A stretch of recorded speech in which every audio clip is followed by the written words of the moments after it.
Meski sudah menjadi wacana umum, namun gig ekonomi kembali menjadi perbincangan hangat. Presiden Jokowi dalam Kongres ISEI Ikatan Sarjana Ekonomi Indonesia menyebutkan jika tren ini kian meningkat. Lalu sejauh mana tren ini akan bergerak? Benarkah harus ada payung hukum baru untuk melindungi masa depan para pekerja? Ikuti diskusinya bersama Wakil Redaktur Pelaksana Detik Finance dalam Editorial Review. Sementara itu, Detik Sore akan bergabung dengan Detik Jatim untuk mengulas kasus beralihnya hak atas properti pemilik kos ke penyewanya. Bermula dari kerjasama bisnis dengan rekannya, dua rumah tersebut berpindah tangan ke orang lain. Bagaimana hal ini bisa terjadi? Ikuti ulasannya dalam Indonesia Detik ini. Sunset Talk kali ini akan mengulas lebih dalam tentang warga Indonesia yang mulai kebal dengan antibiotik. Pemerintah sendiri mulai melihat hal ini bakal menjadi situasi yang serius. Apa saja bahayanya? Apa saja rencana pemerintah terkait hal ini? Ikuti diskusinya sore ini jelang matahari terbenam. Jangan ketinggalan untuk mengikuti analisis pergerakan pasar saham jelang penutupan IHSG di awal acara berita-berita Detikcom lainnya. Sampaikan komentar Anda melalui kolom live chat yang tersedia. Detik Sore, nggak cuma hore-hore.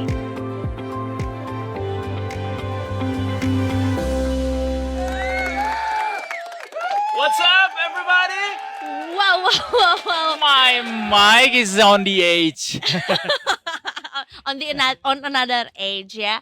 Good afternoon everything loh. Wow, jadi kita nyapanya nggak cuma orang-orang yang ada di sini, tapi Iya juga dong. benda-benda yang ada di sini. Seluruh makhluk ciptaannya. Iya. Halo lampu-lampu studio, halo kursi-kursi yang ada di depan kita, Halo kamera-kamera. mikroba. Halo hewan avertebrata, meskipun kau tidak terlihat. Sore ini kita hadir lagi Detikers, ada Eiza di sini. Hai, selamat sore dan bersama dengan Kak Era di sini. Iya, kita berdua akan nemanin kalian semua sampai ke jam berapa ya kita hari Jam ini berapa? enaknya ya? 17.59. 17.58 aja gak sih? Oh boleh, Ya, boleh. sampai ke jam 6 sore nanti ya Detikers. Kita punya banyak sekali informasi menarik yang tentunya bisa menambah hasanah dan juga hikmat dari Detikers semuanya untuk mengarungi akhir pekan. Manfaat mudah-mudahan ya. Ini kalau manfaat mudah-mudahan bermanfaat. Mudah-mudahan. Lah, informasi-informasi kalau senangnya menyebutnya bite size aja lah. Karena ini udah memasuki weekend. Kenapa udah sore-sore juga ya kan? Mungkin juga udah isi tumbler di kantor tuh udah keempat kalinya saking mengisi waktunya. Bener ya lagi, kan? bener lagi. Beli kayak Iya. isi tumbler deh. Kayak nambah 1000 langkah deh nih buat nambah 1000 langkah hari ini gitu. Gitu. Jadi kita hari ini tentunya juga hadir dengan informasi-informasi yang santai aja lah. Iya, tadi kata Eiza adalah kita akan berusaha untuk menyampaikan informasi itu pendekatannya bite size Bite gitu ya. size aja. Supaya teman-teman juga bisa, Detikers juga bisa menangkapnya dengan santai gitu, Betul. nggak terlalu berat. Dan Betul. soalnya kadang-kala tuh kita juga serba salah sih sebenarnya untuk bawain acara dengan informasi yang berat tapi dicoba disampaikan dengan cara yang ringan gitu ya. Betul, Iya nggak betul. sih? Itu Kayak adalah misalnya lo nyampain informasi soal pembunuhan atau kasus Iya. penganiayaan. Betul ya, yang sebetulnya juga menjadi salah satu concern kita juga ya. Kita pada Exactly. saat membaca sumber informasinya juga nih ya dari Detikcom tuh juga kayak mengerinyit. Terus tapi gimana kita cara Bener. menyampaikan? Kan kalau kita menyampaikannya juga dengan pemirsa, di Bogor saat ini terjadi kasus penganiayaan dengan mencungkil mata dan ini terjadi sudah kedua kalinya gitu kan, kayak terlalu intensional gitu. Kita pengen yang walaupun kita juga tetap berusaha berempati tapi ya Betul. tetap Itu bisalah sebenarnya- dinikmati. Itu sebenarnya tugas terberatnya ya. Iya tugas Kalau terberatnya. boleh milih mungkin kita boleh apakah A mungkin kita bahas Bener. informasi tentang yang lagi rame disamperin sama warganet nih ya yang sedang berkunjung ke Indonesia menggunakan Betul. batik, makan makanan pedas Indonesia. Nah pilihnya yang gitu-gitu aja berita. Pengennya kita pilih-pilih aja tapi nggak bisa. Kita tuh dikasih berita yang memang harus kita sampaikan tanpa pilih-pilih. Jadi semua harus disampaikan. Biar beragam juga lah kan sesuai dengan nih ya background kita juga berwarna-warni. Jadi dan termasuk juga bibir aku sore hari ini. Wow, I think this is so the most- colorful. The most colorful. Se-colorful perjalanan Eiza yang baru saja menghabiskan waktunya Having. cukup panjang di gunung ya. Betul. Do you think it's colorful? It's more colorful on the way down. How do you define colorful ketika naik gunung? Ketika experience Rasanya nano. iya nano-nano udah pasti Mm. kalau feelingnya nano-nano. Terus juga si medan yang dihadapinya juga cukup nano-nano. Karena sebenarnya Mm. juga yang dilihatnya juga banyak gitu. Yang dirasakannya juga banyak. Bentuk-bentuk apa tuh namanya dataran yang diinjaknya tuh Mhm. juga konkretnya juga beda-beda Beda-beda. gitu. Jadi ya Jadi Ezani kemarin baru naik Gunung Rinjani for the first time in for the her first time in time. for the first time in forever. Itu Disney yang mana ya? Gak tahu gue. Gak tahu. Gue taunya lagu di Remember Me. Iya, Nah, kuku, nah, nah, nah, kuku nah. ya. Hola Mama Koko. Ya. Oh, jadi ke Rinjani berapa hari Za kemarin waktu itu ngabisin waktu? Total 5 hari lah. Tapi sebenarnya day 5-nya rest gitu. 4 hari lah sebenarnya Apa sih ya. yang perlu diingatkan atau diketahui sama orang untuk first timer yang naik gunung? Ini tapi Hmm. bukan gunung pertama lo ya. Ini bukan Rinjani. jangan Aku ke Rinjani. pertama kali naik Jangan gunung. ke Rinjani. Jangan ke Tapi is Rinjani. this your first summit? Nope, bukan summit pertama. Hmm. Ini adalah gunung tertinggi di Indonesia Oke. yang pernah aku summiti, Mm. yang pernah aku sampai summit. Selainnya apa? Coba sebutin deh.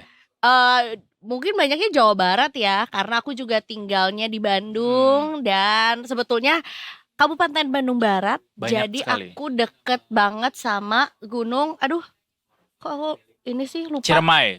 Bukan. Bukan dong. Tunggu dulu. Kok Gunung. aku lupa ya dekat rumahku gunungnya. Gunung di Bandung Barat. Tunggu. Gunung di Bandung Barat. Gunung Tangkuban Perahu bukan. Bukan. Lalakon bukan. Bukan. Burangrang. Burangrang. Ah, Burangrang. Burangrang itu cuman 30 menit dari rumahku. Iya, Itu. iya. Iya, rumahku tuh yang di Bandung tuh nggak ada AC dan bahkan air panas alami Ada belerang pakai emang. gas. Gua Kalau kira- nggak haredang lah, karena juga jam 1 siang masih pakai air hangat gitu. Tapi ya Cikuray, Ciremai, Papandayan, apalagi ya, Manglayang, udah, iya betul tektok rata-rata. Apakah Papandayan itu juga terjadi deket. setelah gunung pertama lo daki kemudian kayak aduh nagih lagi terus pengen terus. Kapan gunung pertama lo daki? Zaman 2014. 2014. Oh 2014. 2013 lah. 10 years Justru ago. iya, tapi aku tidak akan menyebutkan itu fase apakah baru lulus apa gitu. Jadi nanti orang hitung. Tapi justru sebenarnya ya intinya adalah emang yang namanya alam tuh tidak bisa diprediksi dan kita harus prepare segala sesuatunya karena I made a mistake waktu summit. Jadi aku aku cukup sedikit menyayangkan diriku kayak well it's still in Indonesia. Terus orang-orang juga kayaknya kemarin nggak ada berita cuaca buruk, nggak di warning apa-apa juga. Jadi aku tinggalkan emergency blanket dan tidak Kedinginan. Iya kedinginan dan aku diserang angin ribut. Ouch. Jadi ketinggalan emergency blanket sama itu hand warmer. Dingin banget kemarin pada saat aku Oh, naik. nggak banyak yang jual emang sarung tangan gitu-gitu di sana. Di pinggir jalan nggak ada. Adanya tuh jus jeruk di samping-samping jurang Jus letter jeruk E itu. lumayan sih bisa menghangatkan. Tapi dia jadi dingin ya di sana ya. Bukan jadi hangat.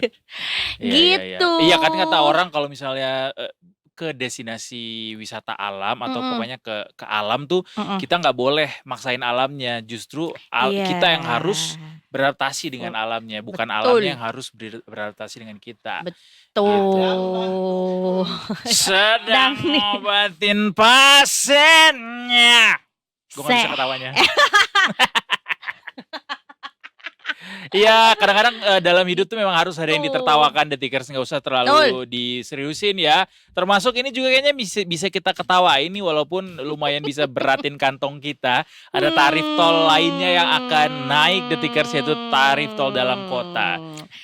Kenapa ya? Walaupun sebenarnya ya tentunya juga kenaikan tarif tol dalam kota ataupun misalnya luar kota juga pasti untuk pembangunan lagi. Untuk investasi, Iya, untuk investasi. investasi, perbaikan fasilitasnya. Betul, betul. Atau mungkin juga meningkatkan kesejahteraan yang bekerjanya di situ, Exactly, ya that's kan? part of Tapi the investment ya, The Tickers. Jadi memang kalau hmm, kita lihat dalam aturannya, mereka tuh boleh kok naiknya tuh memang penyesuaian ya. mereka sebutnya 2 tahun sekali. Mhm. That's why itu ada hubungannya sama investasi. Dan ini tarif yang akan naik segera adalah tarif tol dalam kota yang dioperasikan sama Jasa Marga atau anak usahanya Jasa Marga Metropolitan Toll Road yang akan mengalami penyesuaian mulai besok lusa, ada Tickers. Ingat ya, jadi buat yang selama ini mungkin ngantongin e-tol dengan saldo sekian, mungkin harus ditambah limitnya karena ini ada yang naik harganya. Per hari Minggu Aduh. 22 September pukul Mhm. 00 WIB, kenaikan tarif ini berlaku untuk ruas tol Cawang Tomang Pluit dan juga Cawang Tanjung Priok Ancol Timur Jembatan 3 atau Pluit.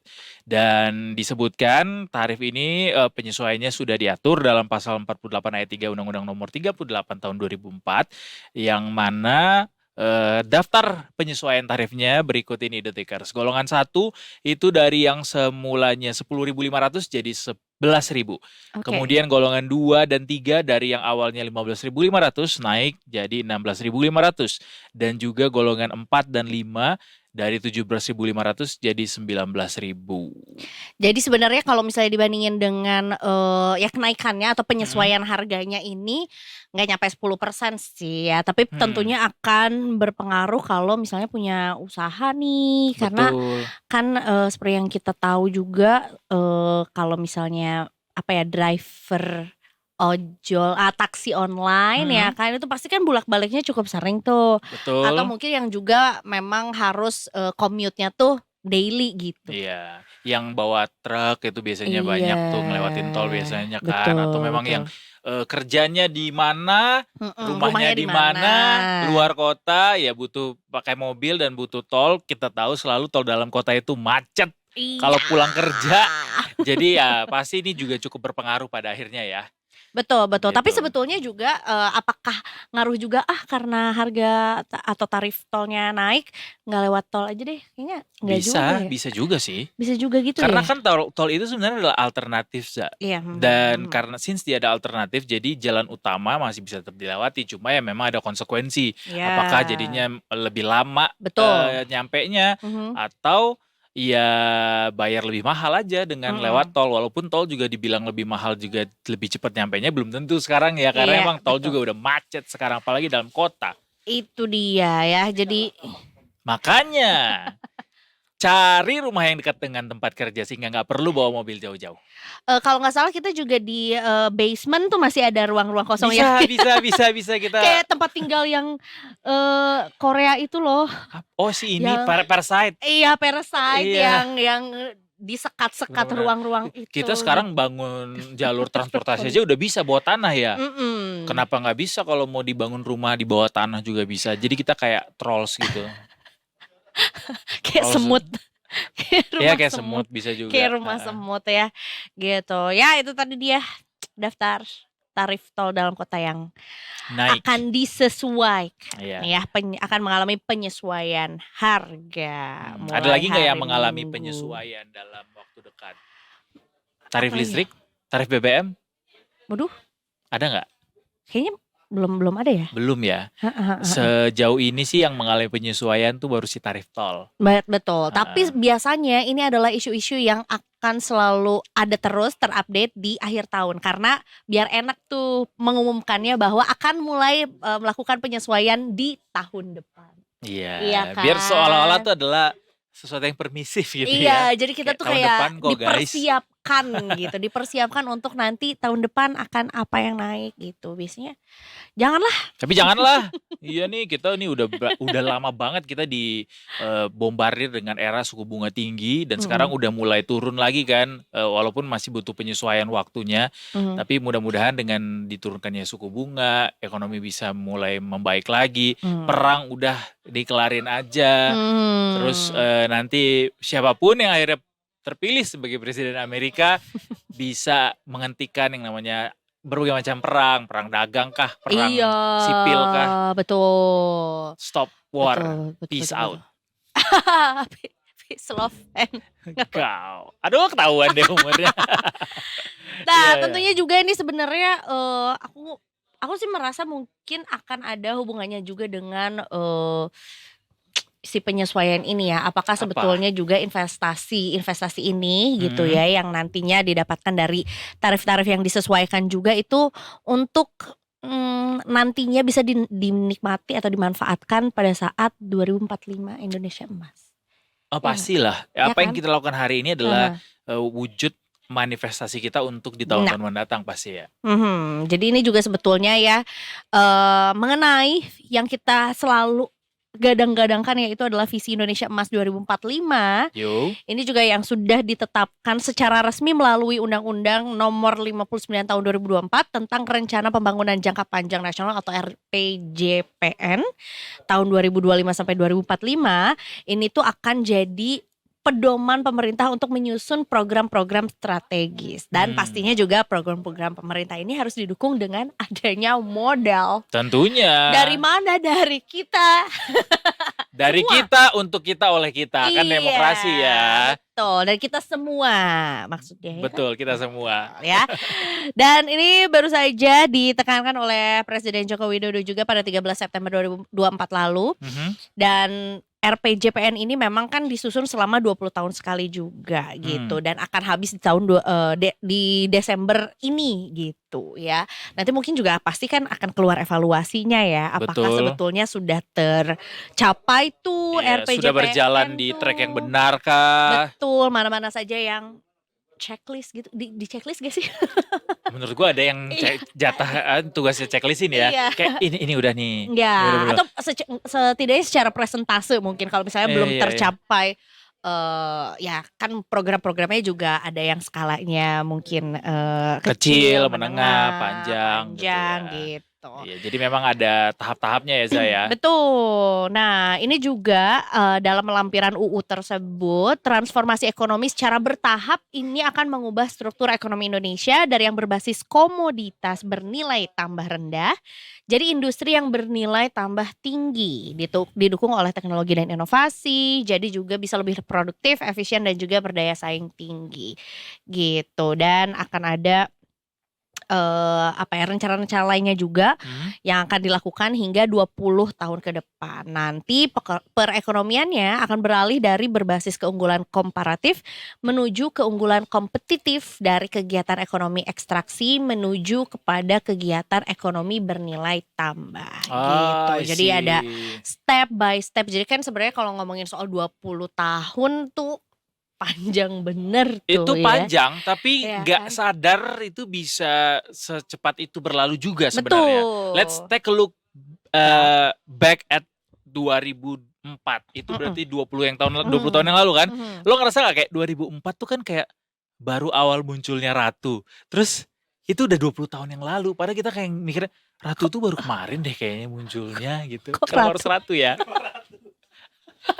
Gue tuh sampai kayak taruh ini Ratu tuh apakah singkatan yang gue nggak tahu atau apa? Karena gue sempet kayak Karena yang langsung Ratu muncul ke kepala gue adalah Ratu taruh lo. Oh, aku punya teman. belum 2004 tuh kayaknya bukan belum aku punya teman. Ini tuh deh. Ratu yang sama Pinkan Mambo. Bunda Maya yang bareng Pinkan Mambo. Pinkan kayaknya, Mambo berarti 2004 kan?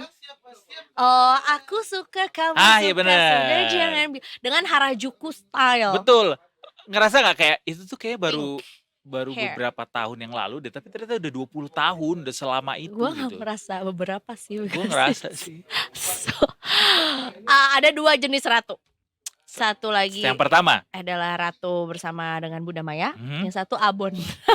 Abon ratu. gue belum pernah makan. Tahu nggak Mas? Nggak tahu. Abon ratu, abon Nggak merek tahu. ratu. Abon. Heeh.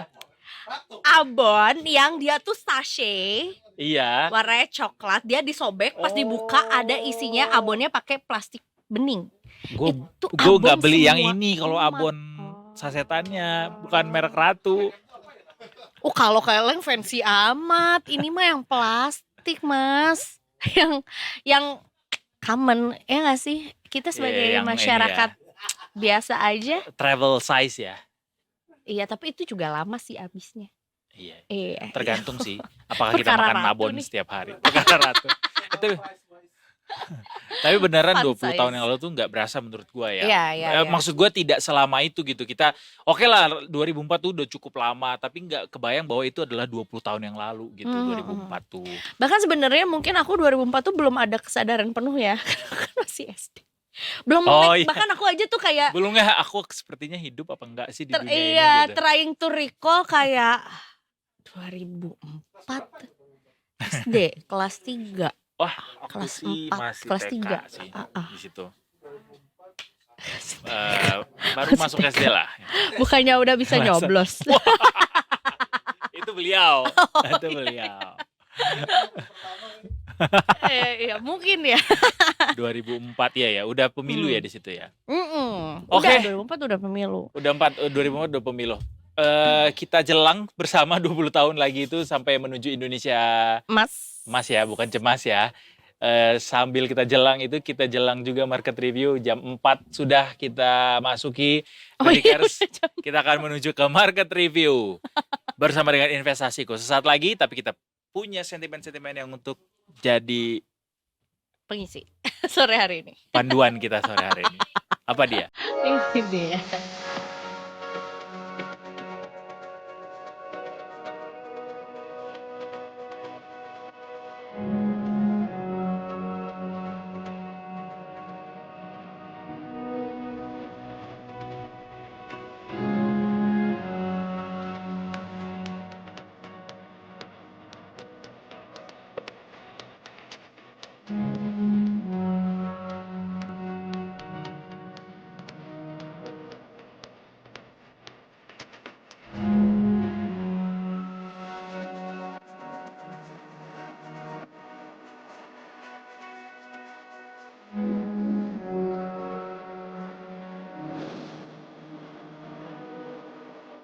Masih ada dari Radikers, kita udah masuk ke jam 4 sore, artinya kita akan beralih menjadi orang yang sok pintar. Dan terbukti sekali dengan aku yang masih benerin mic ini sampai Betul. begini nih. Sampai begini. That's good, that's better. Karena kemarin Pocut juga berkali-kali dia lupa terus mic-nya ada di bawah sebenarnya. Oh, iya. Gitu. Dan juga aku sedikit terkesima ya dengan stiker yang tertempel di sini. Iya. Because it's so cute. Ya, very demure, very mindful. Very mindful. Not so mindful sih sebenarnya karena terlalu cute untuk bahasan kita yang akan kita bahas setelah ini. Ini kita Tapi hasil hari ini is it cute? Oh, Or no at all. Ya kan? Tapi ini berita baik sih buat orang lainnya, juga ada yang menganggap ini berita baik sebenarnya. Betul, karena kan tinggal melihat aja apakah kesempatan yang mungkin merona ini Mhm. bisa dimanfaatkan gitu. There's always a possibility kalau kata mentornya kita. Ada Mbak Sheryl Tanuwijaya, Head of Research dari investasiku di sini. Selamat Sore Mbak Sheryl, welcome back to Detik Sore. Halo. Bagaimana hari ini? Oke, hari ini IHSG-nya Padahal aku berubah nanya kabar langsung loh. Ya, maksudnya Padahal kayak aku nanya kabar kayak Jumat ini menyenangkan. Oh iya. Apakah- langsung lihat chat soalnya. Oke.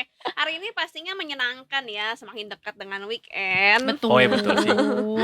Tanggal 20-an masih itu aman ciri-ciri aja. kedewasaan menurut gua, ketika menuju ke weekend itu kita makin senang gitu. Positive vibes ya. Iya, karena ada hari libur. Orang dewasa tuh susah dapat libur. Betul soalnya. banget. Relate nggak? Enggak lagi, karena aku weekend biasanya kerja. Aku kerja weekend. Hmm, Biasanya aku justru yang aku agak nyantai. nggak nyalain alarm untuk ribet itu adalah Senin. Weekdays justru. Oh. Iya, Senin pagi itu adalah saatnya tidak kita Ngapa-ngapain. natural body kita mau bangunin jam berapa Iya, nih. iya, Oh iya, gitu. iya. I love Monday berarti I love ya. Monday kalau aku. Tapi sebetulnya gimana nih sore hari ini? Oke, IHSG sekarang kita hari kabar ini hari merona-merona. ini ya. Kabar market hari ini. Oke, Mm-mm. kabar marketnya. IHSG-nya udah closing ya, by the way ya. Yes. Di level 7.743. 43, benar, turun 162 poin atau 2,05%. Apakah itu adalah angka yang cukup bikin shock? Atau sebetulnya the whole week juga sebetulnya sudah menunjukkan tanda-tanda akan Turun. akan turunnya Dalam ini. sebesar ini. Oke, Kalau soal koreksi, sebenarnya memang IHSG sudah sesuai prediksi kita kemarin ya Mas Edo. Kalau IHSG di akhir pekan hari ini cenderung akan koreksi. Tapi perkiraan kita awalnya IHSG itu koreksinya nggak akan terlalu dalam ya. Paling kemarin kan closing di 7.900. Kemarin kita katakan paling melemahnya dikit aja ke 7.850 atau 7.800. Ternyata kenyataannya hari ini di 7.743, which is itu agak di atas ekspektasi kita koreksinya. Memang juga ada hal yang mengejutkan, pengumuman dari kebijakannya FTSE ya, indeks FTSE yang tiba-tiba menghapus brand yang tadinya Dari dalam daftar ya. Iya, yang tadinya efektif per Senin masuk, tapi lalu diubah peraturannya. Jadinya Senin masuk, Selasanya ada, Rabunya di-delete lagi, Rabu depan. Kayak gitu. Jadi ini sempat membuat saham brand itu ARB, lawannya ARB. ARA. Auto reject bawah. Bukan Abu Rizal Bakri ya. Bukan Yang dong. lagi rame ya. Jadinya endingnya kita coba lihat ya. Brand melemah. Faktornya apa tuh bisa muncul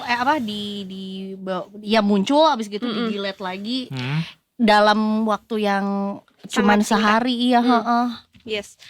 Nah, kita lihat brandnya hari ini melemah 22% dalam satu hari ke level 8.825. Jadi pengumuman FTSE ini sebenarnya kemarin sore malam gitu ya di Inggris. Tapi begitu opening market hari ini jam 9 pagi WIB, langsung brandnya tuh auto gap down.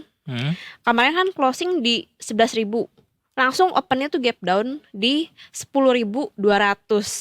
Lalu antriannya langsung berturut-turut membuat ARB sampai ke level 8.000-an. Nah, memang kalau secara year to date brand ini kenaikannya udah amat sangat luar biasa ya, sudah ratusan persen. Tapi exactnya akan kita cek ya. Brand secara year to date sudah naik sebesar 18% sisanya ya. Sebelumnya sempat menguat brand sampai ke 12.000 level tertingginya. Ini sudah berkali-kali lipat dari harga awal waktu IPO di tahun lalu. Seperti itu. Jadi apa sih yang membuat FTSE dalam waktu singkat berubah pikiran ya? Jadi FTSE menyadari ya adanya 4 pemegang saham brand yang menguasai 97% dari total saham yang diterbitkan brand. Ini tentunya tidak memenuhi persyaratan free float dari FTSE. Jadi terlalu besar saham pengendali untuk mengendalikan saham tersebut. Which is potensi saham ini tiba-tiba anjlok itu besar gitu Mbak ya. Jadi kebijakannya terus terang aku lupa FTSE itu minimalnya berapa free floatnya. Tapi yang pasti FTSE itu cukup fair ya. Jadi dia maunya free floatnya itu cukup besar sehingga dimiliki masyarakat dalam porsi yang lebih besar lagi. Nggak hanya 97% dikuasai 4 pihak tersebut. Artinya 3% lainnya ini adalah di luar dari 4 pemegang saham brand. Betul. Artinya kan 97% tuh sangat amat terkendali banget.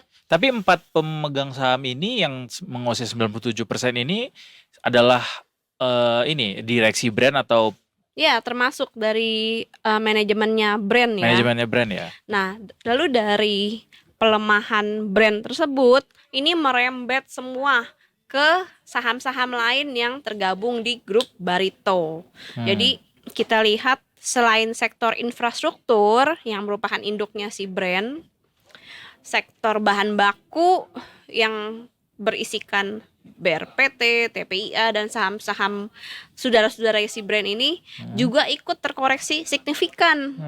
Ya, kita tahu IHSG sebenarnya sepanjang tahun ini juga banyak ditopang sama emiten-emiten Barito yang menguatnya tuh signifikan gitu ya. Makanya saat kemarin LQ45 turun signifikan, IHSG-nya nggak terlalu parah seperti itu. Nah, memang seperti yang kita bahas beberapa pekan lalu juga ya Mas Edo. Memang kita melihat di kuartal 3, kuartal 4 ini akan ada terjadi rotasi sektor gitu. Makanya indeks kita juga kita revisi naik targetnya ke 7.950 sampai 8.000 seperti itu sampai akhir tahun 2024 karena kita sudah mempertimbangkan akan terjadi rotasi dari emiten-emiten grup Barito yang naiknya sudah ratusan persen ke sektor lain yaitu sektor properti dan sektor keuangan dan industri yang cenderung tertinggal kenaikannya gitu. Ya betul kita katakan roda itu berputar ya di kehidupan dan ini terjadi di pasar modal juga. Mbak mau nanya dong tadi soal brand tadi 4 pemegang saham ini dengan syarat yang tidak sesuai dengan requirement dari FTSE itu apakah jadinya bikin investor atau masyarakat jadi kayak takut nih megang saham brand, sentimennya ke situ kah atau apa sentimennya? Sentimennya tadinya kan positif banget nih karena brand tuh masuk FTSE. FTSE itu kan dijadikan acuan, indeks acuan sama investor global, institusi global, investor misalnya dari Amerika, dari Eropa, misalnya mau masuk ke pasar modal Indonesia, acuannya dilihat dari FTSE. Oh FTSE isinya apa aja sih sahamnya? Oh ada brand nih, berarti boleh juga lah kita pilih si brand karena dia kan masuk komponennya FTSE. FTSE seperti itu. Nah otomatis dengan hal tersebut membuat brand itu menarik investor-investor dari luar negeri untuk beli saham brand kalau dia masuk FTSE. Tapi saat dia keluar dari FTSE, otomatis harapan itu semua pupus gitu. Dan terjadilah seperti hari ini. Memang market kan seperti itu. Saat yang diekspektasikan market misalnya masuk FTSE kayak kemarin suku bunga 25 basis poin. Wah, ternyata realitanya lebih baik nih. Maka naik. Tapi kalau terjadi realitanya tidak sebaik yang diperkirakan, seperti mau masuk tapi nggak jadi, batal. Tentu sentimennya akan negatif sekali. Jadi investor memandangnya sesederhana karena dia dikeluarkan dalam waktu cepat, oke, bad vibes gitu ya. bad sign gitu. Investor harapannya oh brand bisa nih ditopang sama investor-investor global dengan masuk FTSE. Alright.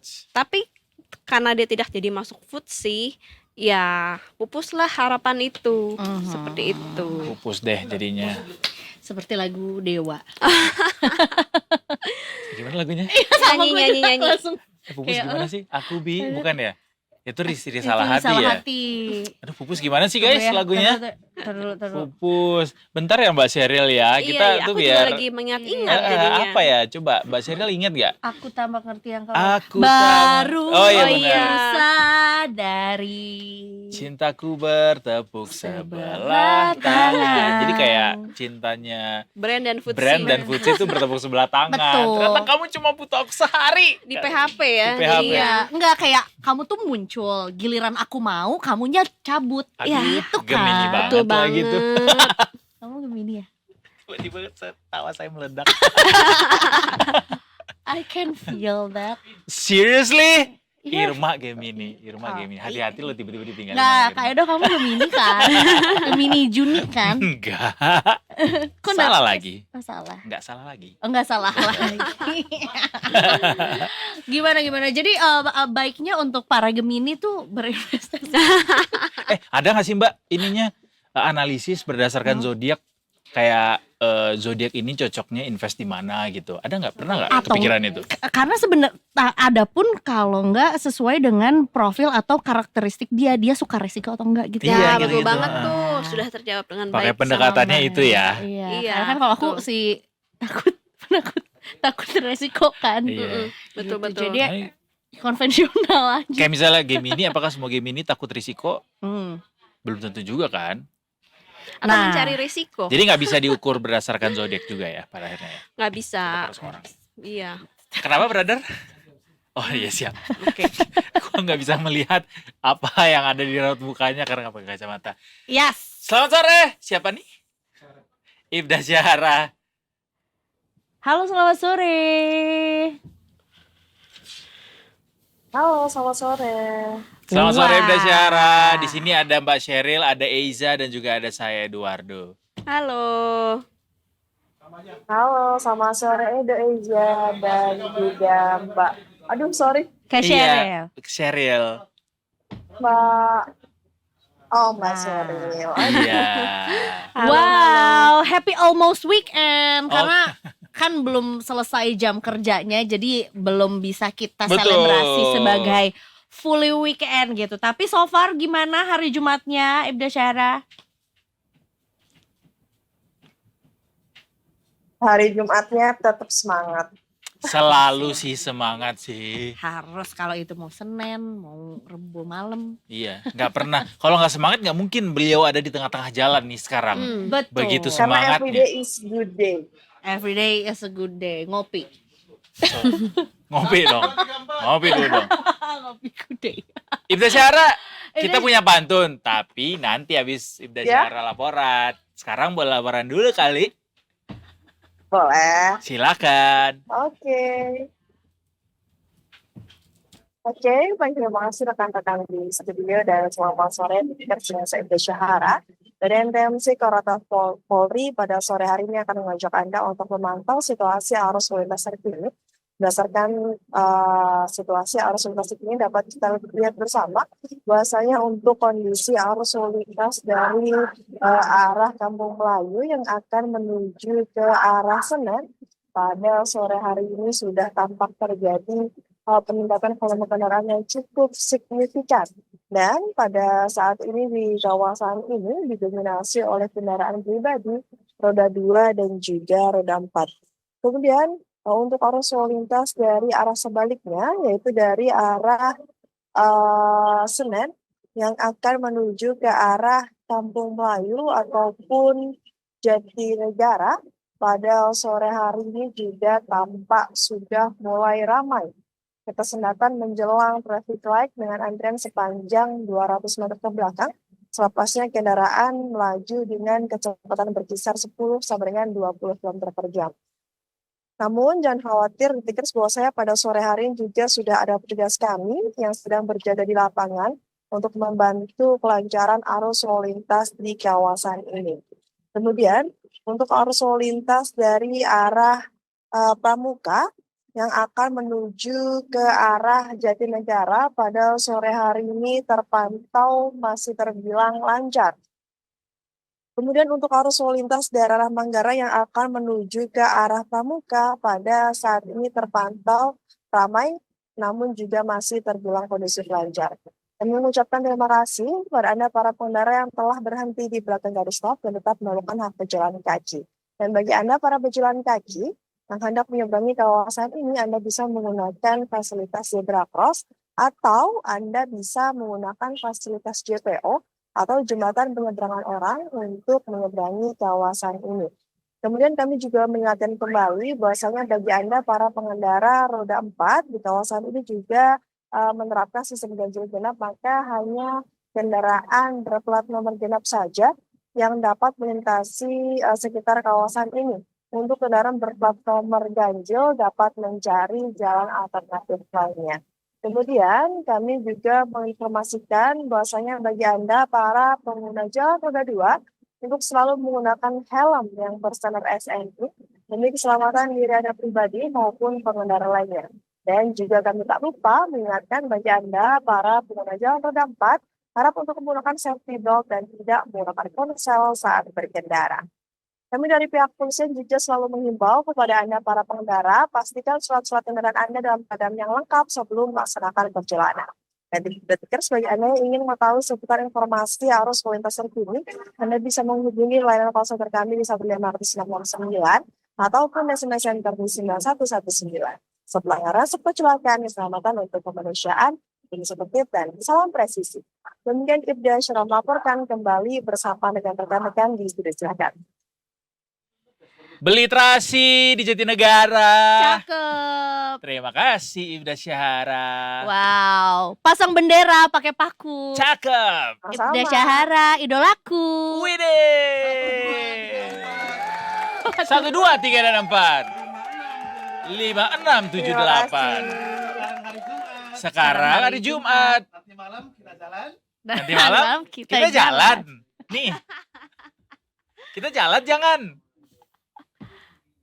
Nggak dijawab. Kemarin katanya ngajakin badminton, sekarang jalan. Jadi yang bener yang mana? Nah, Halo. Yang mana yang benar Mas Yansa? Oh, tiba-tiba amnesia. Kita Mas sebenarnya apa aja kalau Ibda Syahra mau mah kita ayoin Ibda iya Syahra. betul. Ibda- Ibda Syahra prefernya Oke, yang ada badminton detik pagi deh ya. Kemarin. Nah, apa nah, program apa itu? Apa? dibanding-bandingin. Apa kami tidak tahu itu apa? Kami tidak tahu. Ya udah kita akan lebih sorry. lagi dari situ kita Beda circle ya. beda circle. Kita akan cari cabur lainnya yang lebih menyenangkan. Yang lebih fun tentunya. Mm-mm. Tapi anyway terima kasih banyak Ibda Syahra sudah mau berpanas-panas Oke. ria. Terima kasih. Ngelaporin. Nanti ada segmen 2 ya. Ada nggak Ada kali, dong. kali kedua? Oh ada ya. Sampai Baik. bertemu di Sampai segmen berjumpa. selanjutnya. Terima kasih Bye. Ibda Syahra. Sebenarnya Ibda Syahra itu nggak mau mengiyakan tawaran jalan Hmm. dengan tadi tuh sebenarnya mau ngomong gini, not responding is also a respond. Iya lagi. Iya. Dengan aku tuh tidak menjawab, tidak merespon, harusnya ngerti kan Benar. maksudnya apa. benar. Tapi ada loh yang kayak gitu yang kayak udah nggak direspon tapi tetap ngechat gitu. Ya Gemini Ya kan? tuh gitu. Tapi kalau udah Jadi mau ke Gemini. tapi kalau udah kayak I'm done with you, done banget tuh. But we are not done yet with Mbak Sheryl karena Mbak Sheryl masih di Masih sini di sini, anyway dan iya, kita iya. masih butuh penjelasan lanjutan dengan Mbak Sheryl Siap. tentang apa yang terjadi di market hari ini. Tadi setelah Mbak Sheryl jelasin bahwa ini sebenarnya sudah diantisipasi ada penurunan, cuma memang tidak sedalam ini ya Mbak Sheryl ya. Sentimen selain si brand itu apa Mbak lagi yang lainnya? Oke. Ya kita lihat memang dari kemarin IHSG-nya sudah jenuh beli alias overbought ya. Mm-mm. Dan menjelang weekend jadi sangat masuk akal dan logis kalau investor melakukan profit taking seperti itu. Tapi kalau kita buat lihat berlibur ya di Iya. apalagi tanggal Kapadokia. tua ya. Oh iya betul. Benar. Betul. Tapi kita lihat sentimen brand ini harusnya jangka pendek saja berpengaruhnya. Memang untuk sampai ke pertengahan minggu depan kita perkirakan masih akan terus berlangsung nih tekanan harga dari emiten Barito. Jadi kita bisa switch ke sektor lain ya, misalnya energi seperti itu. Berarti jangan lupa dijual nih karena udah mulai terjadi pelandaian ya. Kalau aku kira justru udah banyak yang jual dari kemarin sehingga sudah pada nggak worry harusnya. Harusnya. Karena naiknya udah sangat signifikan itu si brand. Sampai waktu itu sempat masuk FCA, lalu keluar, tapi naik lagi sampai ke 12.000. Ini sudah dikasih kesempatan profit taking berkali-kali. Harusnya udah amat enough, udah beggar banget nih yang punya brand dari harga IPO. Oh buat yang punya brand, iya. Oke, kalau sektor gimana Mbak? Yang paling dalam hari ini? Kalau sektor tadi sekilas sektor infrastruktur ya, karena isinya ada brand juga dalamnya. Karena memang bobotnya sebesar itu, brand terhadap sektor infrastruktur, terhadap IHSG hari ini menjadi kontributor utama dari pelemahan IHSG. Si brand itu berkontribusi 35 poin terhadap IHSG. Seperti itu. Dan itu besar ya secara percentage. Infrastruktur ya. Oke, baiklah. Walaupun hari ini turun tapi seperti biasa Mbak Sheryl selalu bilang apapun keadaannya selalu lihat peluang dari tiap kejadian itu. Betul. Selalu ada. Untuk peluang di pekan depan seperti apa Mbak Sheryl? Oke, kita lihat ada rotasi sektor. Dari sektor infrastruktur bahan baku, kita lihat sektor teknologi ini bisa potensi rebound. Lalu transportasi kita bisa lihat lanjut rebound, sentimennya masih positif. Dari transportasi hari ini kita lihat penopangnya ada dari Bird, saham Bluebird atau GIA, Garuda Indonesia. Memang sektor transportasi akhir-akhir ini lagi menguat, apalagi kalau secara emiten saham Bird ini dari keterbukaan informasi KSE ada buyback ya dari owner seperti itu. Jadi ini menarik optimisme bagi masyarakat. travel fair. Gara-gara itu juga. Karena udah mau masuk ini ya musim dingin tahun ya. baru. Iya, karena yang yang pada mau Christmas di luar. Atau mungkin yang mau New Year di luar tuh dari sekarang tuh beli paket-paketnya. Beli paketnya. Udah mulai gitu. hunting. Sesuai Hunting. transportasi ya, jadi salah satu yang menarik ya. Iya. Betul. Tapi hospitality-nya enggak ya? Termasuk harusnya ya, Mbak. Hospitality-nya masuk ke cyclical, udah naik duluan dari kemarin. Ya hotelnya dulu. Kali. Karena hotel kagak ada travel fair. Iya, benar. Biasanya pesawatnya, tiket-tiket akomodasinya. Iya. Hotel tuh ada ini gak sih? Ada jam-jamnya kayak jam-jam tertentu lo akan mendapatkan harga yang murah gitu. Kayak tiket Tanggal, pesawat juga. Tanggal ya. Oh, hari. Hari Apa biasanya murah kalau booking Tanggal hotel? tua. tanggal tua atau di Setelah waktu- libur anak sekolah. Betul. Kapanpun Low kita mau pesannya, maksudnya untuk hari apa, pokoknya pesannya di tanggal tua. Gitu. Iya, atau baru banget selesai ada peak season atau Betul. blank apa ya sebutannya blank dates. Gitu. Oke. Dicatat nih masuk tanggal tua nih. Yes. Iya, Gitu. bisa pesan Tapi sekarang. akhir tahun Iya, orang ngabisin cuti semua. benar. Jadi berperanglah kalian di situ ya. Berperanglah lagi ya. Terima kasih Oke. anyway Mbak Sheryl. Thank you Mas, thank you Terima Mbak, kasih thank you banyak. penonton. Iya. Detikers dong namanya. Oh iya, The Tickers. Sorry. Kalau The investasiku Tickers. apa nama? Kawan penonton? Visto. Oh, kawan Kawan Visto. Visto ya yang pada sore hari ini mudah-mudahan banyak yang tersenyum karena baru ngambil Profit taking. Untung ya, profit, ya. iya. Ya dan merencanakan nggak tahu mungkin mau di spending untuk kebutuhan Hmm. atau mungkin untuk belanja lagi nanti di minggu depan. Beli ini ya, beli boneka Labubu ya. Kalau itunya apa ya? Kegunaannya. Industrinya. Oh, industri Cyclical. cyclical maksudnya. Konsumen non primer. Oh. Ya, mungkin kita bisa. Walaupun produsennya Dan nggak ada mungkin di dalam emiten. Ya. Keuangan karena belinya pakai pay letter.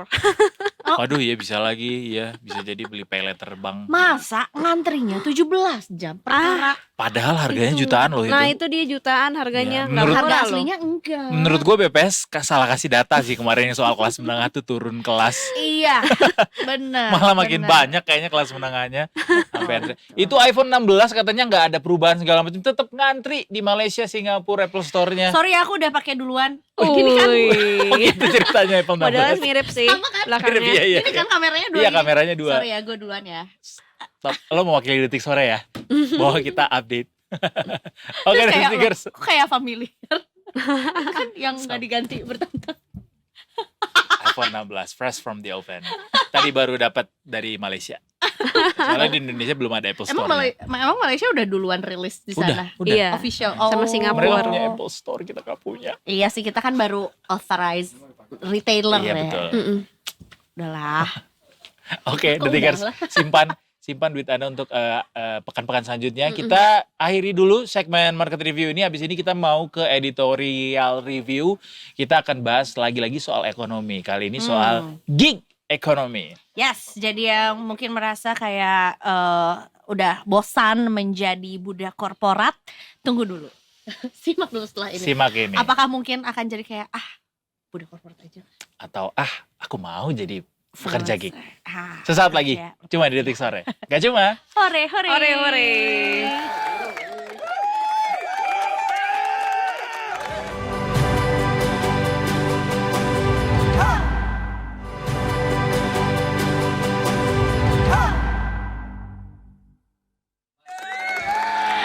Kembali lagi, Di Detik Sore. gak cuma. Hore, hore. Jadi kita konsepnya emang siapa nama adiknya Giant? Oh, Eh, Jaiko. Jaiko dan Giant. Oh. Galak dong kita ya. Enggak. Suka merundung. Jaiko dan Giant tuh nggak galak tahu. Mereka tuh cuma bad parenting aja menurutku.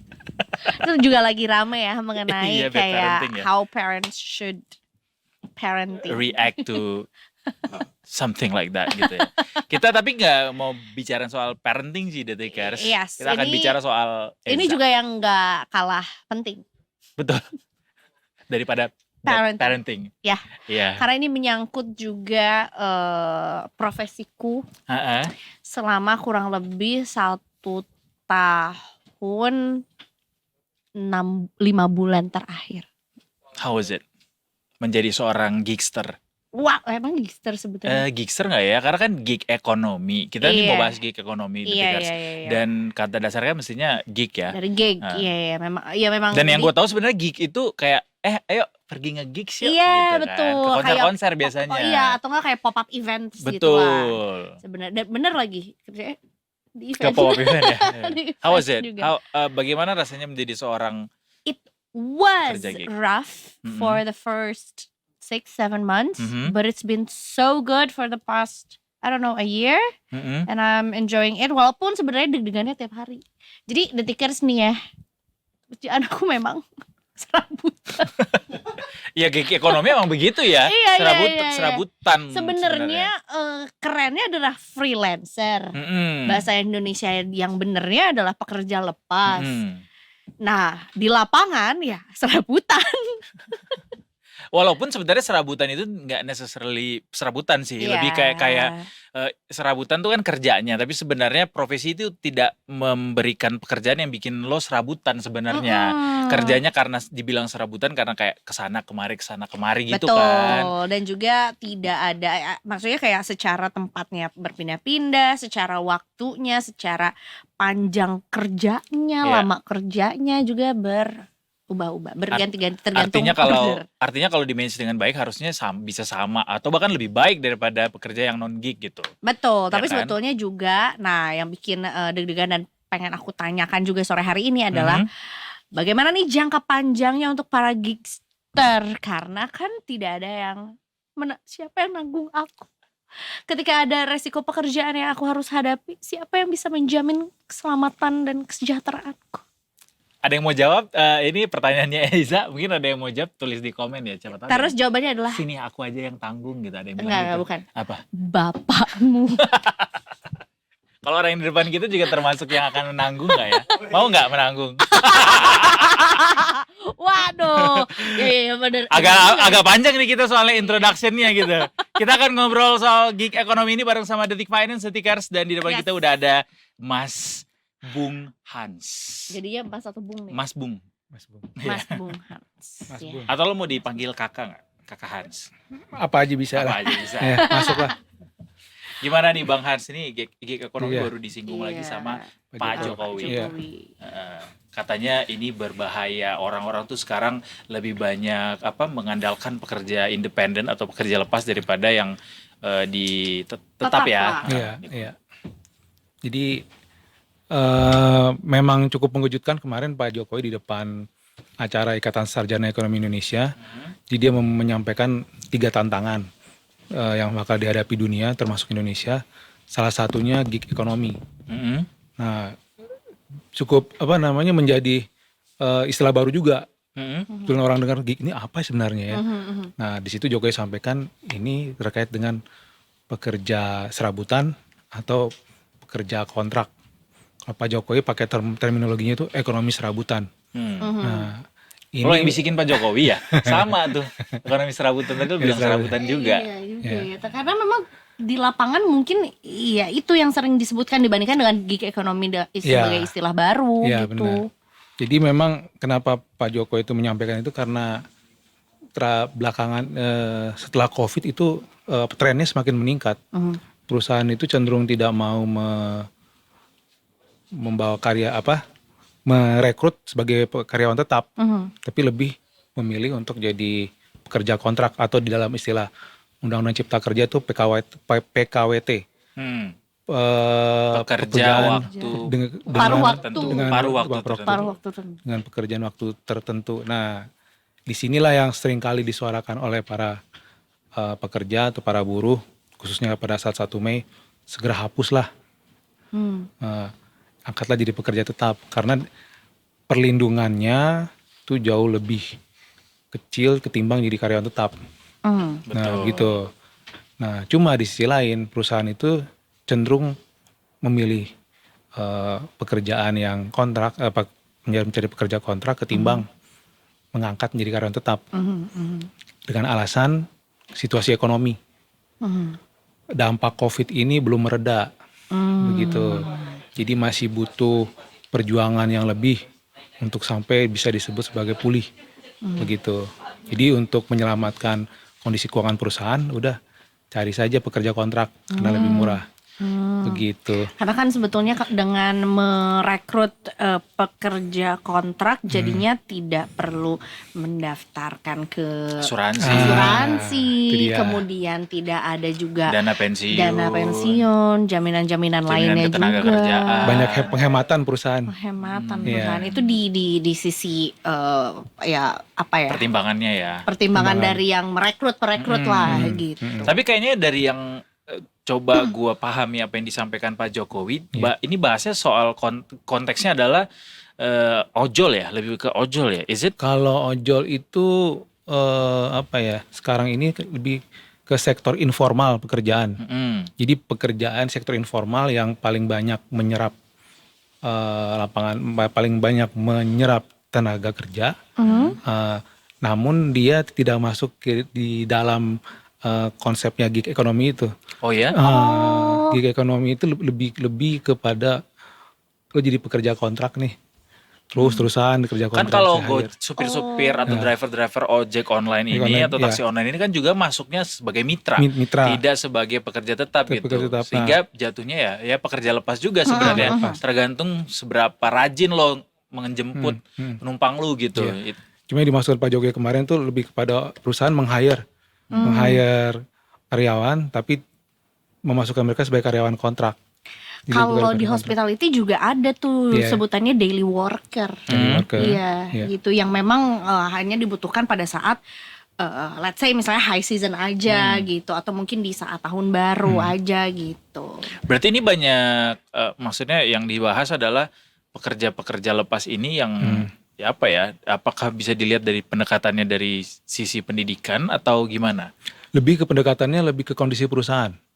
Jadi si perusahaan ini melihat bagaimana kondisi keuangan mereka, lalu untuk pos-pos tertentu yang memang menurut mereka bisa memakai karyawan kontrak atau bisa, dan kalau kita bisa kenal lewat outsourcing, nah itulah mereka tempatkan di situ. Banyak sebenarnya kayak bagian administrasi, front office, service Ya, kayak gitu. biasanya. Itu kan juga menyerap lumayan banyak tenaga kerja ya. Terus begitu misalnya di level-level karyawan lapangan. Nah, itu mereka masuk di situ. Oke. Penyerapannya lumayan banyak.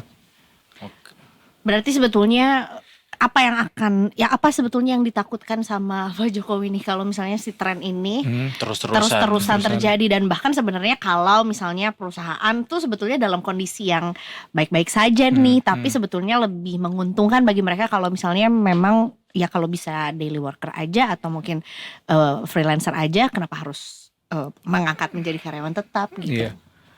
Sebenarnya ini kompleks ya, karena kalau hanya mengutamakan karyawan kontrak itu, jadi dari sisi kesejahteraan si pekerja itu nggak akan pernah kesampaian apa yang diinginkan. Misalnya mereka punya jaminan kesehatan atau mereka ada dapat insentif tertentu dari perusahaan misalnya, itu jadi ujung-ujungnya nanti banyak demo, banyak tuntutan macam-macam. Karena seringkali kalau pekerjaan yang PKWT ini bisa diputus kapan aja. Iya, betul. Diputus kapan aja. Nah, begitu terjadi pemutusan hubungan kerja ini, perusahaan memang udah nggak berhak dia memutus, karena kapanpun di dalam kontrak itu mereka bisa diputuskan. Nah, akhirnya terjadilah demo. Bisa terjadi besar-besaran. Itu banyak terjadi. Dan pada saat perusahaan tutup pun belum tentu tuh mereka dapat haknya sesuai dengan yang layak lah diterima. Beda kalau karyawan tetap ya. Misalnya ada pemutusan hubungan kerja, udah ada aturan dapatnya sekian. Betul. Kalau pekerja kontrak atau mungkin yang dipekerjakan dengan masa waktu tertentu, belum tentu dia dapat haknya itu sesuai dengan dia inginkan. Iya.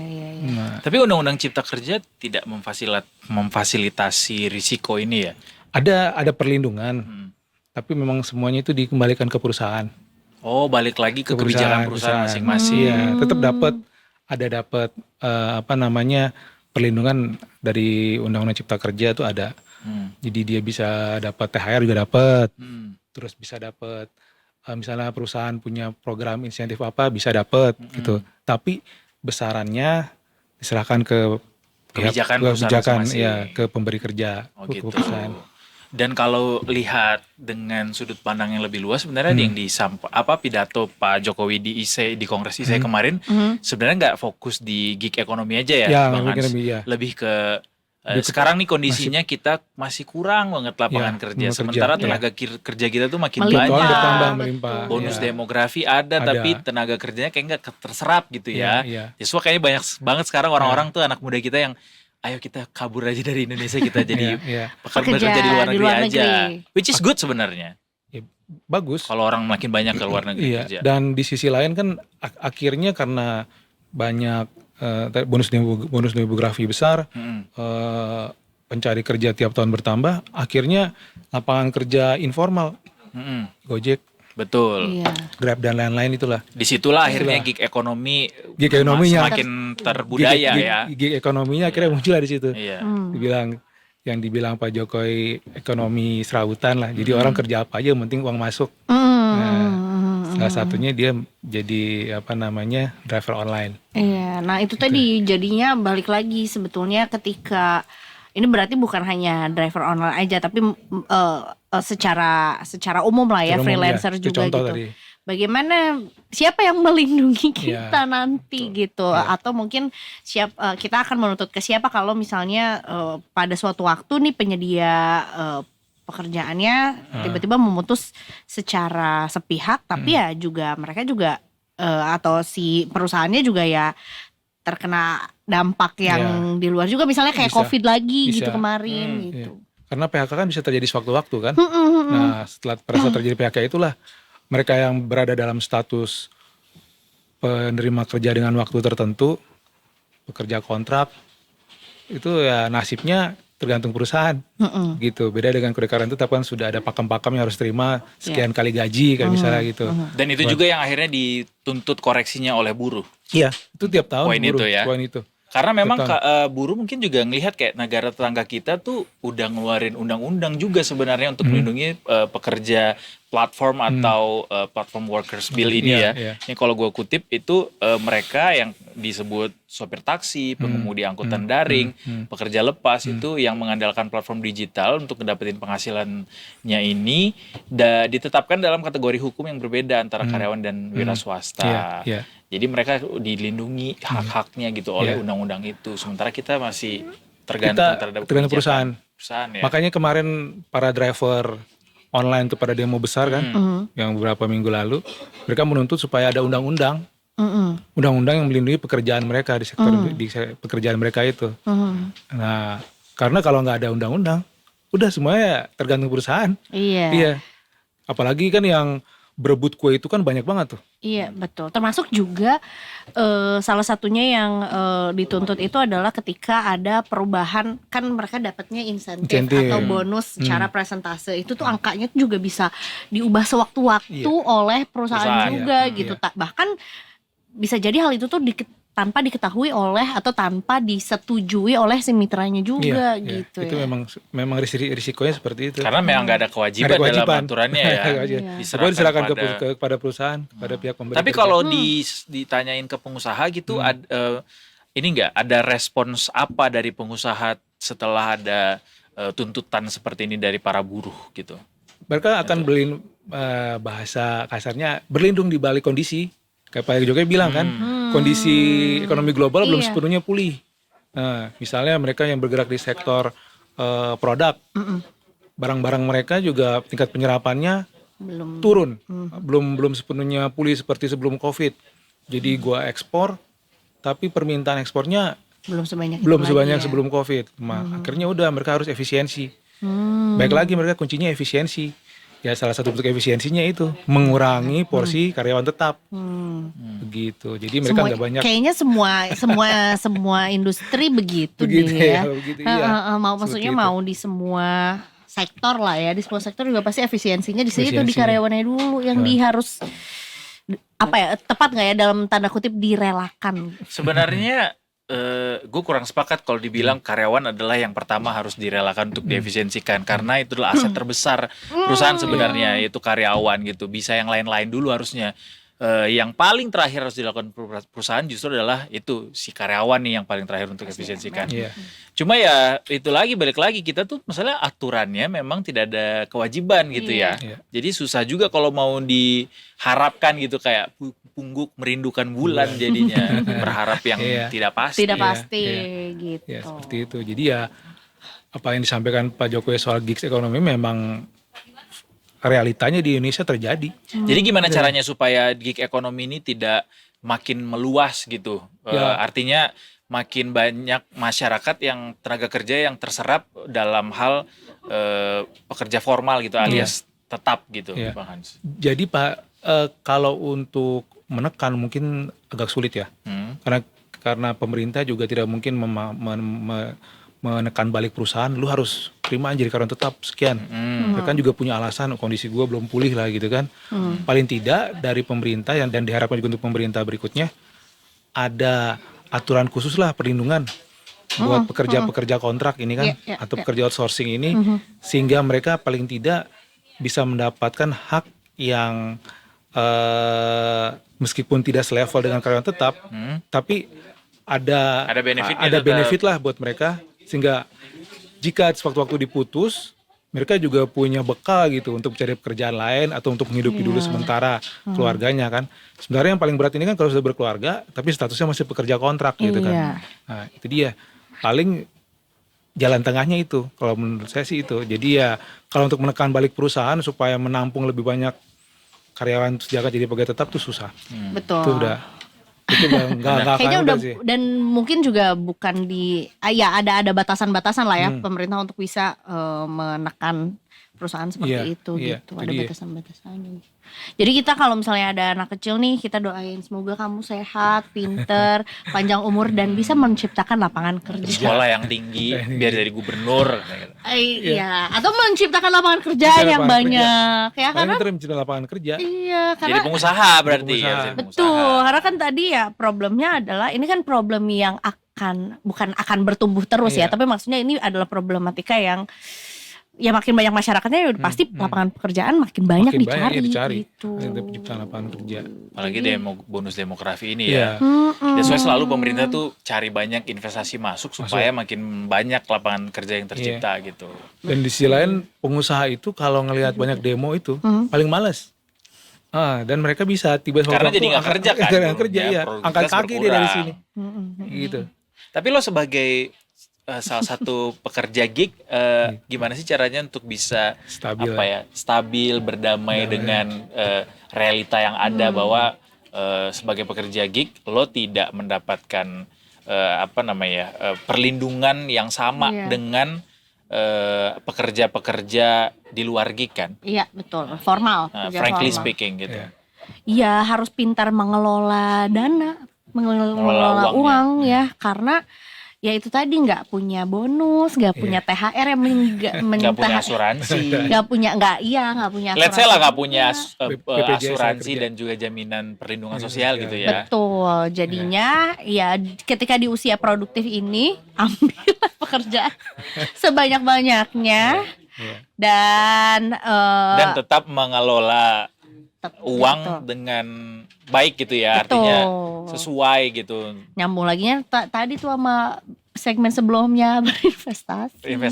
dan Benar. menciptakan lapangan pekerjaan juga. Sebenarnya soal investasi nggak cuma harus pekerja lepas yang harus Iya. lebih getol Iya, gitu. betul. Semua Iya, sebenarnya semua investasi. mikirin karena setiap orang yang punya masa depan mestinya berpikir soal Investasi. investasi. Betul, Iya. dan sebetulnya jadinya profil untuk orang pekerja lepas itu dengan orang pekerja formal jadinya beda. Karena kan kalau aku kan pekerjaanku resikonya sudah sangat tinggi, makanya bentuk investasinya adalah yang seminim-minimnya resiko. Risiko. Gitu, berbeda dengan yang Ya. ya mungkin ini aku ya pilihanku adalah mencari investasi yang resikonya sangat minim karena pekerjaanku udah resikonya udah sangat tinggi sekali. Ya, benar sih. Gitu. Dan meskipun tidak bisa digeneralisir ya semua Iya. pekerja lepas akan milih yang risikonya rendah. Betul. Balik lagi tergantung sama profil risiko keuangan masing-masing. Iya, Seperti itu. Jadi Terima kasih pencerahannya. Gue pikir juga ini ada hubungannya lagi sama makin kesini kan Indonesia tuh makin banyak kejadian-kejadian sadisme kan. Apakah ini Stres juga iya stres, makin banyak masyarakat yang stres gara-gara ekonomi juga makin lambat tumbuhnya Iya, gitu dan akhirnya iya, berpengaruh iya. ke masyarakat. Bisa nggak sih lari ke situ? Bisa jadi itu ya? bisa jadi orang banyak beban hidup makin tinggi, makin besar, Iya. sementara pemasukan kecil kan. Kecil, betul. Karena kan Iya. biasanya orang yang kurang kerjaan tuh aneh-aneh ya kelakuannya dibandingkan dengan orang yang banyak uang. Iya benar. Yang nganggur tuh makanya selalu dihindari masyarakat itu nganggur. Iya, jangan. Apa itu? Ya. Kita tidak bisa membaca tentunya. Kita akan jadi kesimpulannya. Kesimpulannya adalah apa Bang Hans? Pokoknya adalah Bahwa gig ekonomi yang dianggap sebagai salah satu distorsi untuk ekonomi Indonesia itu perlu perlu segera dicari jalan keluarnya. Pemerintah perlu bikin aturan yang jelas untuk melindungi para pekerja kontrak ini. Mereka juga memberikan kontribusi loh, jangan salah. tentu. Dia tetap dipotong pajak itu. Iya. Betul, Iya. ikutan berkontribusi juga sama Iya, tetap. ekonomi Iya, pasti. iya. Betul. 2,5% loh per event. Itu Banyak potong tuh. pajak. Banyak tuh. Iya, belum zakat Kumpulin, iya. 2,5% lagi. Aduh, Masya Makanya Allah. itu jangan dilihat mereka hanya sekedar ya sudahlah, pekerja lepas Pekerja aja, lepas aja pekerja gitu. serabutan aja Iya. gitu ya. Tetap bayar. ada pajaknya. Makanya harus tetap dilindungi statusnya. Iya, Seperti itu. betul ya, karena ada dana yang masuk juga. Iya. Pajak gitu. Ada kewajiban mereka yang diterima oleh negara. Dan negara harus berbalik lagi melindungi Betul. masyarakatnya.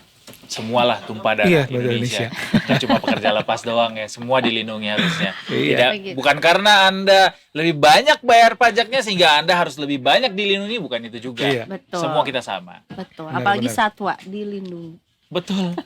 Katanya harimau Jawa ditemuin lagi tahu. Oh ya? Kan katanya udah punah kan tahun 1900-an. Katanya ada tanda-tanda harimau Jawa tuh ditemukan lagi. Kita cari tahu ya. Kita minggu depan akan ketemu sama harimau Jawa. Au. Anyway, terima kasih Bang Hans. Sama-sama, terima kasih banyak. Terima kasih Coming banyak. to Detik Sore. Abis ini kita mau berkeliling ke daerah lainnya di Indonesia, Detikers. Betul. Kemana kita? Kita habis ini akan jalan-jalan ke Jawa. Cakep. Oh, mau pantun tadi? Bukan. Enggak, Bukan ya. Kita akan ke Ke Jawa. Jawa juga Timur. timur ya, tapi Sesaat bukan lagi. untuk harimau ya, Benar, makanya masih Yang masih ada katanya. makanya masih di Detik Sore. Gak cuma. Hore hore. Hore. Au. Tahu.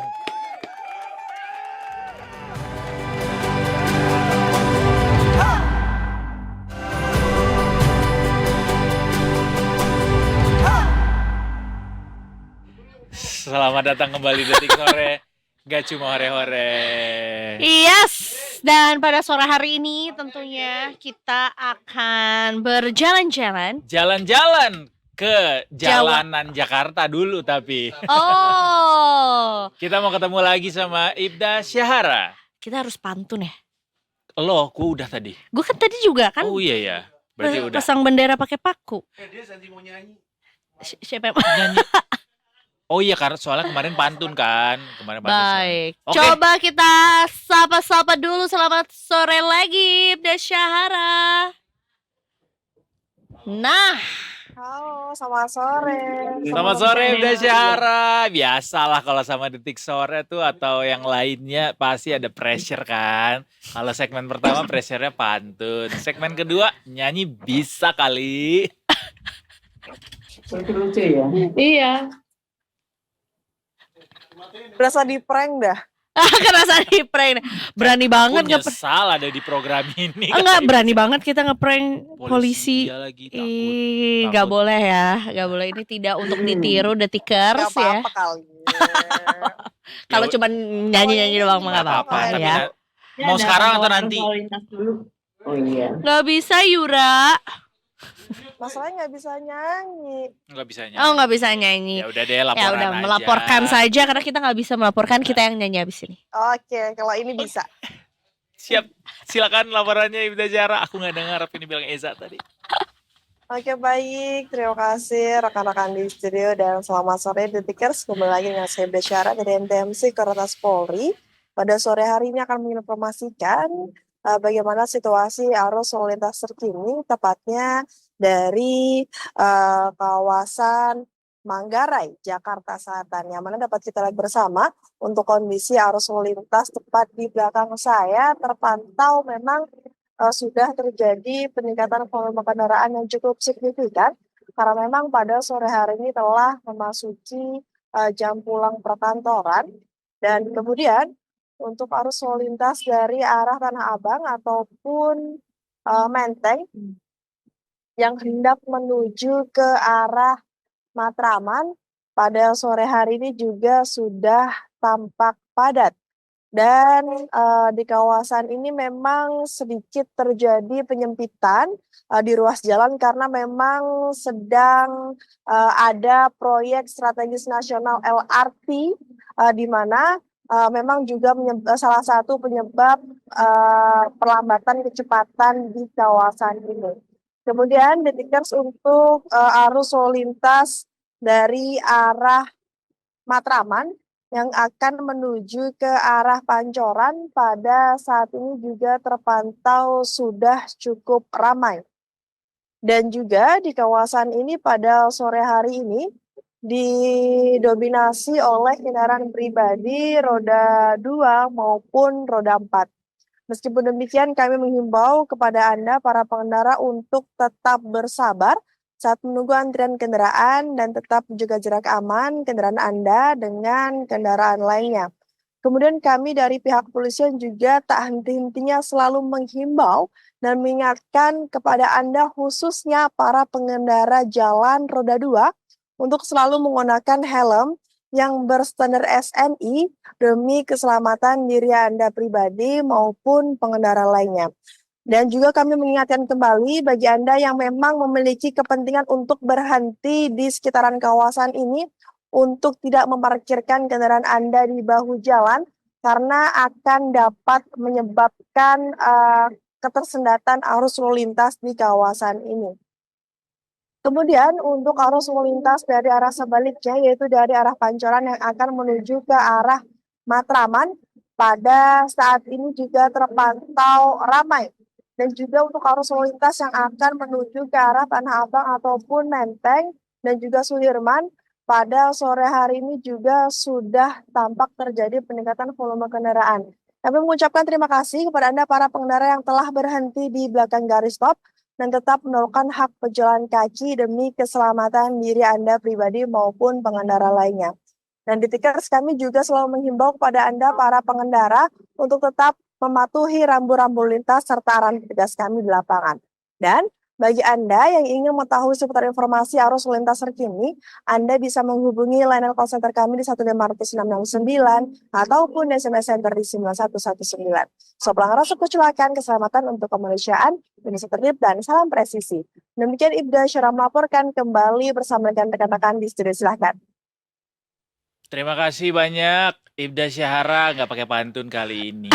Tapi ada bonus dari Kak Edo yaitu adalah rekomendasi bakmi enak di dekat titik Betul. pelaporan Ibda Syahara. Kayaknya Silakan. tinggal maju beberapa puluh meter dari titik Ibda Menarik Syahara sekali. sekarang ke arah Pancoran. Itu di sebelah kiri ada namanya bakmi Rindu, gue bilangin deh karena Nah, ini UMKM juga anyway. iya. Itu enak Ibda Syahara. Tapi selain itu kita nyusul. Tapi selain itu juga ada rekomendasi. Ini adalah Tapi bukanya jam berapa?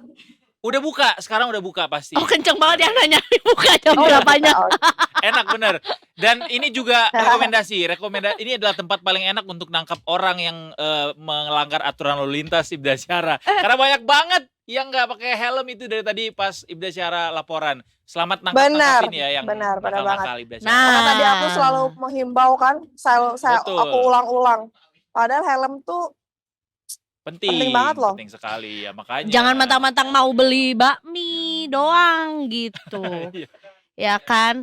Biar nggak deg-degan ya. Nanti minta tolong agak disentil dikit ya yang nakal-nakal Ibda Syahara. Kuping Terima kanan kasih. atau kuping kiri? Ini habis ini aku jewer. Dijewer. Pakai ini mamanya Sinchan dua-duanya.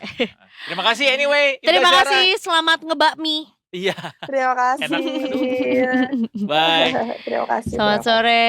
Nah, Aduh, jadi Rindu pengen itu bakmi berat. lagi. rindu itu berat. Rindu itu berat biar Biar aku bakmi saja. saja. Biar bakmi saja. Bakmi rindu ya. Jadi sore ini kita disponsori oleh bakmi rindu. Gua kirim inilah ininya rekaman tayangannya gua kasih ke pemiliknya kayak gua kasih tahu nih orang-orang ada bakmi enak namanya bakmi rindu. Dan bahkan juga langsung didatangi di lokasi dekat lokasi. Iya sama polisi Gitu. lagi datangin. Nggak Beda rame tuh syahara. tempat langsung. Dari bakmi rindu kita ke Jawa Timur. Cakep. Nggak pantun dong. Kita ke Mbak Mira yang ada di Jawa Timur. Kali ini Ya. kita akan mau singgung soal Dari Mbak Mi. Mbak Mira. Dari bakmi rindu kita ke Mbak Mira. Mbak Mira, bakmi yang bisa laporan dari Detik Jatim ya, yang tentunya pada sore hari ini akan membahas satu apa ya sebutnya case ya, Satu case yang lagi rame yang mungkin di Jawa Timur ya, betul. katanya ada juragan kos yang justru disabet asetnya oleh anak kosnya sendiri. Nah, Gimana ceritanya kita pusing sih ini. sebagai anak kos kamu apa? Aku tepuk tangan untuk yang berhasil mengalihkan aset itu karena kayak how come gitu. Karena sebetulnya kalau misalnya nanti kita akan coba tanya juga, karena ini sebetulnya pasti prosesnya nggak cepat gitu, Betul. nggak mungkin terjadi dalam 1-2 bulan aja gitu. Coba yuk ya. kita tanya-tanya sama Mbak Mira yang juga bersama dengan korban penipuan dari kasus ini gitu. Betul, atau pemilik kos-kosannya Bu Maria ya. Selamat sore Mbak Mira. Kita belum bisa mendengarkan suara indahnya Mbak Mira anyway. Boleh nggak di-unmute dulu audionya? Selamat sore, Selamat sore. Edo dan Eiza, apa kabar? Kabar baik. Kabar Semoga baik. kabar menggembirakan juga buat Mbak Mira ya. Walaupun saat ini akan melaporkan kabar yang kurang mengembirakan buat Ibu Betul, Maria. Kenapa kita kayak betul. ini mirip-mirip ya, Mira, Maria. Aduh, iya nih emang double M dan betul sekali Edo dan Eiza. Saya hari ini akan melaporkan satu kasus yang membuat dahi kita sama-sama berkerut ya. Kok Exactly. bisa? Betul. How come gitu? Nah, kita langsung aja dengarkan testimoni dari Ibu Maria. Ibu, selamat sore. Terima kasih sekali waktunya untuk Detik Jatim, Ibu. Selamat sore. Ya, selamat sore. Ini ada Mas Edo sama Mbak Eiza ya, Bu, di studio. Selamat sore Bu Maria. Selamat sore Bu Maria. Silakan Oke, Bu, Mbak boleh. Mira. Ya, silakan Ibu boleh diceritakan kronologis kejadian ini. Ya, kronologis kejadiannya 2017, Sri Ratna Dewi itu kos di tempat saya di Tenggelis Pertumeh. Terus dia itu menawari untuk kerjasama laundry. Nah, dari situ saya tuh dibukakan tabungan BRI, tapi ATM-nya yang bawa dia. Selama dia kos di Metropolis, dia tuh sering main di Tenggilis Permai 3 nomor 56. Itu rumah tinggal yang bawah, atasnya tuh untuk kos-kosan. Nah, setelah tahu lokasi rumah saya itu, dia menawarkan, Bu, rumah ibu ini bisa dikembangkan, kan ini tepi jalan. Gimana caranya? Direnovasi Bu, jadi ruko, jadi 3 ruko, karena ini kan ukurannya 9 kali 14, jadi nanti ukurannya jadi 3 kali 14. Oke, saya setuju. Terus dananya dari mana nih Mbak? Loh, itu kan pegawai negeri, kan punya SK. Nah, SK itu bisa untuk dijaminkan bank. Akhirnya dia bantu pinjaman di Bank Bukopin. Oke, 2018 setelah pinjaman cair, itu saya renovasi Mbak rumah itu jadi ruko. Menjelang finish itu sudah ruko tinggal finish, saya tuh tinggal di rumah kurang lebih 100 meter dari ruko. Jadi menawarkan lagi, Bu, karena ini sudah jadi 3 ruko, SR-nya dipecah Bu. Nanti kalau saya sini jadi enak, sudah komplit. Oh iya Mbak, saya setuju, tapi saya juga hubungan sama suami. Akhirnya pada tanggal 9 bulan 12 2018 dia datang ke rumah sama Permadi, itu pegawainya PPAT, mengenalkan, Bu, ini pegawai PPAT yang akan bantu untuk memecah SHM. Jadi pada tanggal 9 Desember 2018 saya menyerahkan SHM yang asli kepada Permadi untuk dipecah. Itu ada tanda terimanya. Terus saat itu juga saya tanda tangan, tapi saya tidak tahu tanda tangan itu tanda tangan apa, kan pikiran saya tanda tangan untuk proses pemecahan. Nah, setelah mendapat tanda tangan saya, Permadi itu nggak pernah muncul. Saya nggak diberi dokumennya. Jadi sendiri juga susah untuk dihubungi. 2019 COVID, 2020 COVID, jadi tambah sulit untuk dihubungi. Tahun 2021, Permadi itu datang ke rumah, bilang kalau ruko itu sudah dipecah dan jadi 3, 2 itu dijual ke Permadi. Tapi bingung mau kemana ini. Akhirnya saya punya tetangga pengacara disarankan untuk menggugat ke Petun. Nah, dari Petun, Pengadilan Tinggi Usaha apa ya? Petun ya. Pegawai Tinggi Usaha Negara ya Bu Ya. ya. Nah berarti sekarang statusnya gimana Bu? Statusnya status tanah ini kalau dari pengadilan itu seperti apa? Pengadilan Petun. Iya. Nah, itu kan karena gugatan saya itu mungkin kurang bukti, itu akhirnya NO atau tidak diterima. Tapi dari gugatan itu tadi, waktu sidang pembuktian, saya baru tahu ada hibah, ada alamat PPAT, ada nama PPAT. Langkah saya langsung, suami saya sama anak saya ke PPAT untuk minta kopi, karena selama ini saya nggak diberi kopi. Kelihatannya itu bersulit. Akhirnya karena bersulit sudah berbulan-bulan nggak dikasih, saya lapor ke Polrestabes tahun 2022 ke penyidik langsung menghubungi PPAT, baru saya tuh dikasih fotokopi HDP maupun hibah. Nah, dari fotokopi itu akhirnya saya mendalami, oh ternyata di hibah itu alamat salah. Alamat saya itu Terunggal Selama 3 nomor 56. Yang disengketakan ini ya Bu ya, ruko yang ini ya. Di hibah itu ditulis Tinggi Selama 3 nomor 57. Berarti betul-betul objeknya itu nggak ada 57 itu ada surat keterangan dari RT maupun RB bahwa 57 betul-betul tidak ada. ini yang digambar ini yang lagi disaksikan pemirsa Detikers ini yang nomor 56 ya Bu, yang punya harusnya punya Ibu. Ya. Berarti sekarang statusnya itu dibilangnya itu hibah ke Tri Dewi, kemudian si Tri Dewi ini menjual ke Permadi, yang kemudian sekarang juga dijual lagi sama Permadi ya Bu ya. Jadi kasusnya kalau bisa saya sederhanakan, ini istilahnya kayak dari Ibu bilangnya hibah ke Tri Dewi, terus dijual ke Permadi, padahal Ibu tidak pernah merasa menghibahkan tanah ini, begitu ya? Dipecah SHM-nya, cuma akta yang saya tanda tangan itu ternyata hibah. Jadi penipuannya di situ ya Bu ya? Jadi itu saya tanda tangan itu di rumah, tidak di hadapan PPAT. PPAT itu tidak datang ke rumah. Saya tahu alamat dan nama PPAT itu tahun 2001 kalau nggak 2002, setelah saya dapat hasil putusan dari Petun. Oke. Biasanya kan kalau hibah tuh harusnya ada hubungan keluarga ya Bu. Ibu ada hubungan keluarga dengan Mbak Tri? Betul anak kos. Anak kos saja. Ya. Terus bagaimana cara dia memperdaya Ibu waktu itu? Ya itu. Awalnya kan untuk pecah. Nah, dari pecah itu nanti kan setelah dipecah dari ruko, surat-suratnya juga dipecah, bisa untuk kontrak-kontrakan, dan dia rasanya itu nanti saya kepengen tuh nanti beli, berarti kan sifatnya sudah komplit, itu alasannya dia. Gitu. Ibu kan tadi sempat bilang melapor ke Polrestabes gitu ya di tahun 2022. Nah, update kasusnya udah sejauh apa Bu? Kan ini udah 2 tahun berjalan Bu. Ya, sebelum ada viral ini ya kelihatannya macet. Tapi dengan adanya viral, hari itu sudah ada apa ya? Update ya?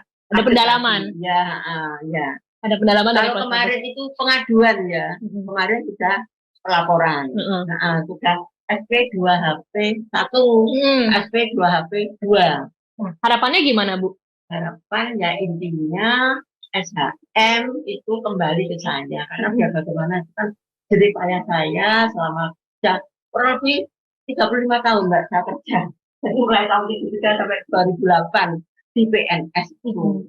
Itu harapan pertama. Harapan kedua ya paling enggak pelaku ini harusnya dihukum sesuai hukum yang berlaku, supaya tidak ada korban-korban lainnya ya Bu. Betul. Nah, gitu sama Eiza, jadi memang tadi seperti yang Ibu Maria ceritakan bahwa dia itu nggak tahu ternyata akte yang dia pikir itu untuk pecah sertifikat ternyata itu akte hibah. Jadi mungkin pelajaran yang bisa kita petik adalah hati-hati kalau tanda tangan sesuatu pastikan betul baca ya Bu ya, betul. supaya Ini pelajaran bagi saya juga ini. iya begitu. Mungkin dari Edo sama Iza ada tambahan? Iya, Ya. kalau terkait laporan yang disampaikan ke kepolisian sampai saat ini sudah ada progres belum? Ya itu, kalau kemarin baru pengaduan ya, Hmm. dengan adanya viral, ini sekarang sudah laporan. Istilahnya laporan ya. Mm-mm. Terus ada SP2HP ya. Itu istilah apa ya? SP2HP. Itu kemarin SP2HP1, terus SP2HP2. Ya, terus kalau dari update kami juga ternyata ada 5 saksi ya Bu yang sudah diperiksa, termasuk ibu, bapak gitu ya mungkin. Anak saya, ibu, bapak, anak saya mungkin Permadi ya. Satu ini masih dicari sampai sekarang. Berarti belum diketahui ya Bu, Iya. tersangka pelaku utama ini di mana gitu. Ya, ada lagi mungkin teman-teman. Baik, untuk bangunannya sendiri kan sebetulnya dialihfungsikan ya menjadi ruko gitu. Nah, ini yang mengelola atau yang menggunakan Saat ini siapa ya? siapa? Karena kan pada sekarang berarti status terakhirnya itu seolah-olah sudah dimiliki oleh pemilik Orang lain. baru ya atau Permadi ini gitu. Iya, sejak apa itu sudah dijual ke Tri, dari Tri ke Permadi. Permadi kan punya bukti ADB. Nah, itu dikuasai Permadi. Jadi dengan dia begitu kasus saya di Petun itu ibaratnya NO langsung itu kunci itu dibongkar. Terus barang-barang itu diambilin semua, jadi dikuasai langsung dikuasai Permadi. Ada fotonya teman-teman kalau mau tunjukin.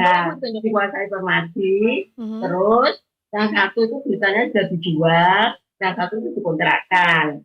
Yang satu yang masih atas nama Tri itu sekarang juga sudah dijual. Jadi saya terus terang tuh jarang-jarang kerupu, tapi sudah orang lain semua gitu yang menguasai itu gitu. Tapi yang dua itu jelas itu dari Permadi. Nah, teman-teman, karena memang sudah lagi dicari juga ya Mbak Tri Dewi ini, kami izin untuk menunjukkan foto foto anak kos yang mengambil alih aset Ibu Maria ini. Ini namanya Tri Dewi, mungkin bisa dibantu juga karena sekarang masih dicari ya Bu ya. Iya. Kapan terakhir kali Ibu Maria ketemu Tri Ratna Dewi? Ya sejak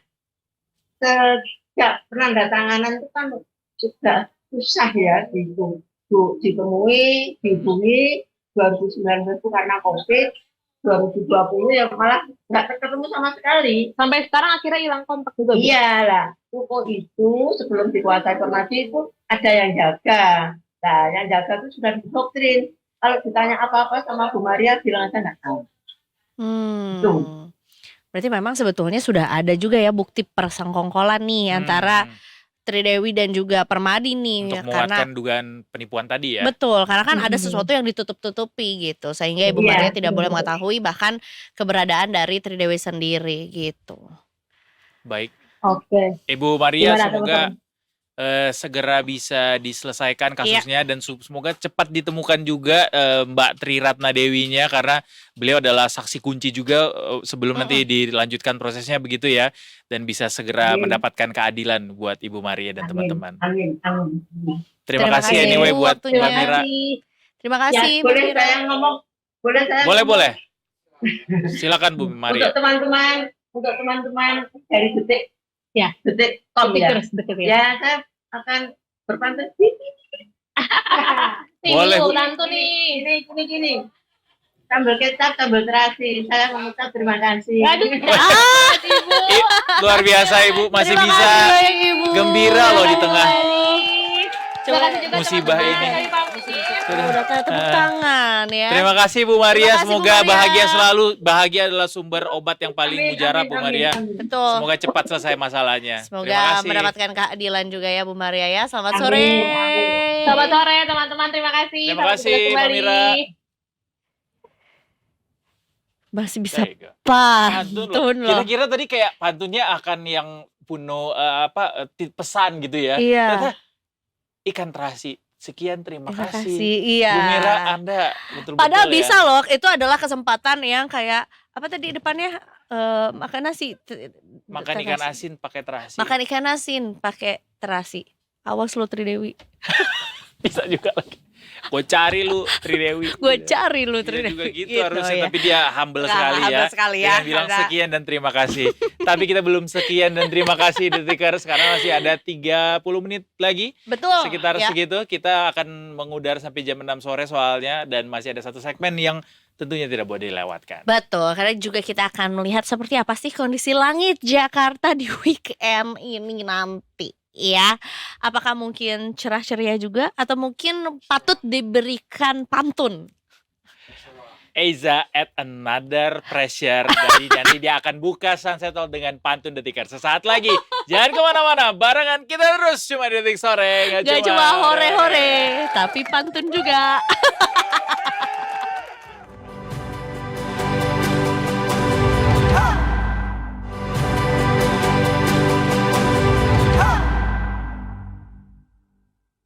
Pantun.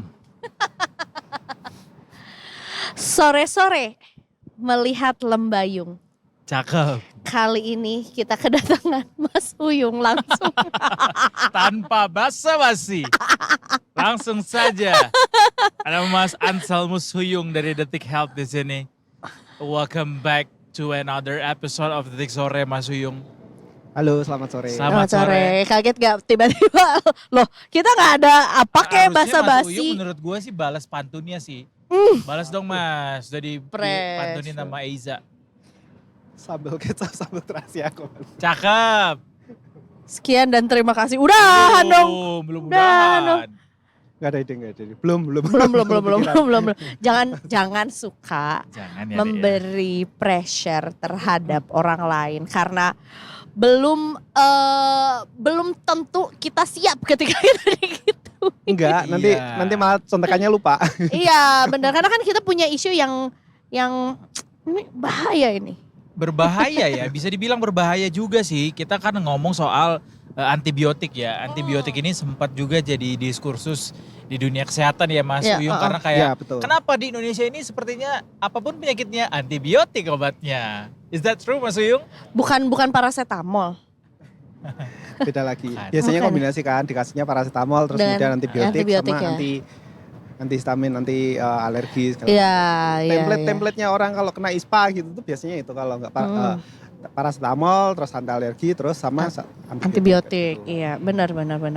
Apa yang jadi kekhawatiran soal antibiotik ini saat ini Mas? Yang menjadi concern adalah antibiotik itu kan ditujukan untuk membunuh sesuatu yang hidup gitu ya. Maksudnya beda dengan paracetamol. Karena paracetamol kan mengatasi kita panas, Demam. kita nyeri kayak gitu tuh, itu kita sebutnya gejala. Nah, paracetamol itu untuk mengatasi gejala. Jadi begitu selesai gejalanya hilang, ya udah kita hentikan paracetamol. Tapi kalau Ya. antibiotik beda. Antibiotik itu digunakan untuk membunuh sesuatu yang hidup, entah itu virus, entah bakteri atau apa kayak gitu, atau jamur juga termasuk kayak gitu. Antimikroba sih secara luas itu antimikroba, antibiotik salah satunya. Nah, ketika itu tidak digunakan sesuai dengan petunjuk, ada kemungkinan sesuatu yang hidup itu kan tujuannya biar mati ya, maksudnya Betul. biar mati nggak bikin kita sakit kayak gitu.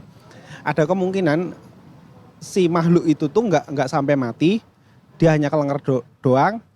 Nah, ketika tidak diselesaikan pengobatannya, yang nggak mati itu bangun lagi dengan kondisi yang Lebih siap ya. Udah ada Apa ya? memorinya gitu ya cara melawan. berlaku slogan what doesn't kill you Iya, makes you stronger. kayak gitu. Oh, iya. Jadi dia lebih mekanisme alamiah sih sebenarnya dia untuk mempertahankan kelangsungan hidup anak cucunya gitu. Dia membentuk suatu pertahanan sehingga obat itu nantinya nggak mempan lagi ke dia,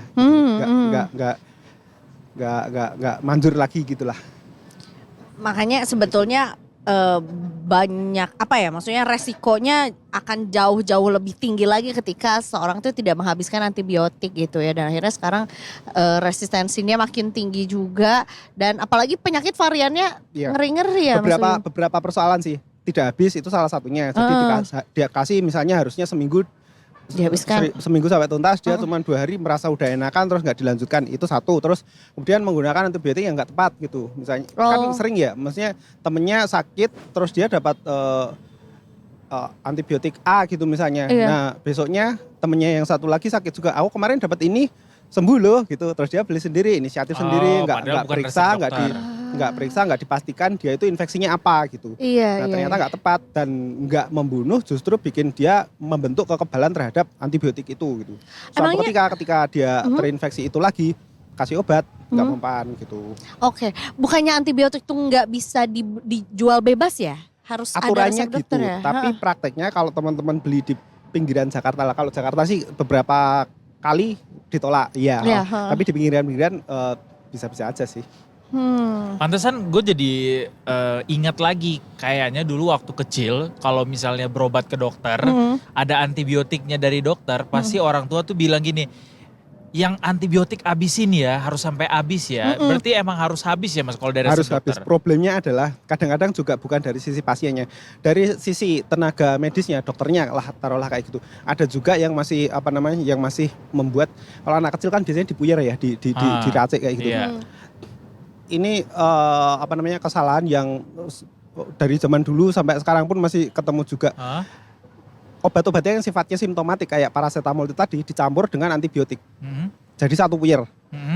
Pertimbangannya sih rasional ya, maksudnya pragmatis, biar praktis nggak Iya. perlu berapa kali biar cepet racik sekali kayak gitu sekali. masuk gitu ya. Cuman problemnya adalah yang sifatnya simptomatik itu kan cuman pas dibutuhkan aja kan, pas demam aja, Iya. misalnya paracetamol pas demam aja. Sedangkan antibiotiknya itu harus sampai selesai. Nah, kalau misalnya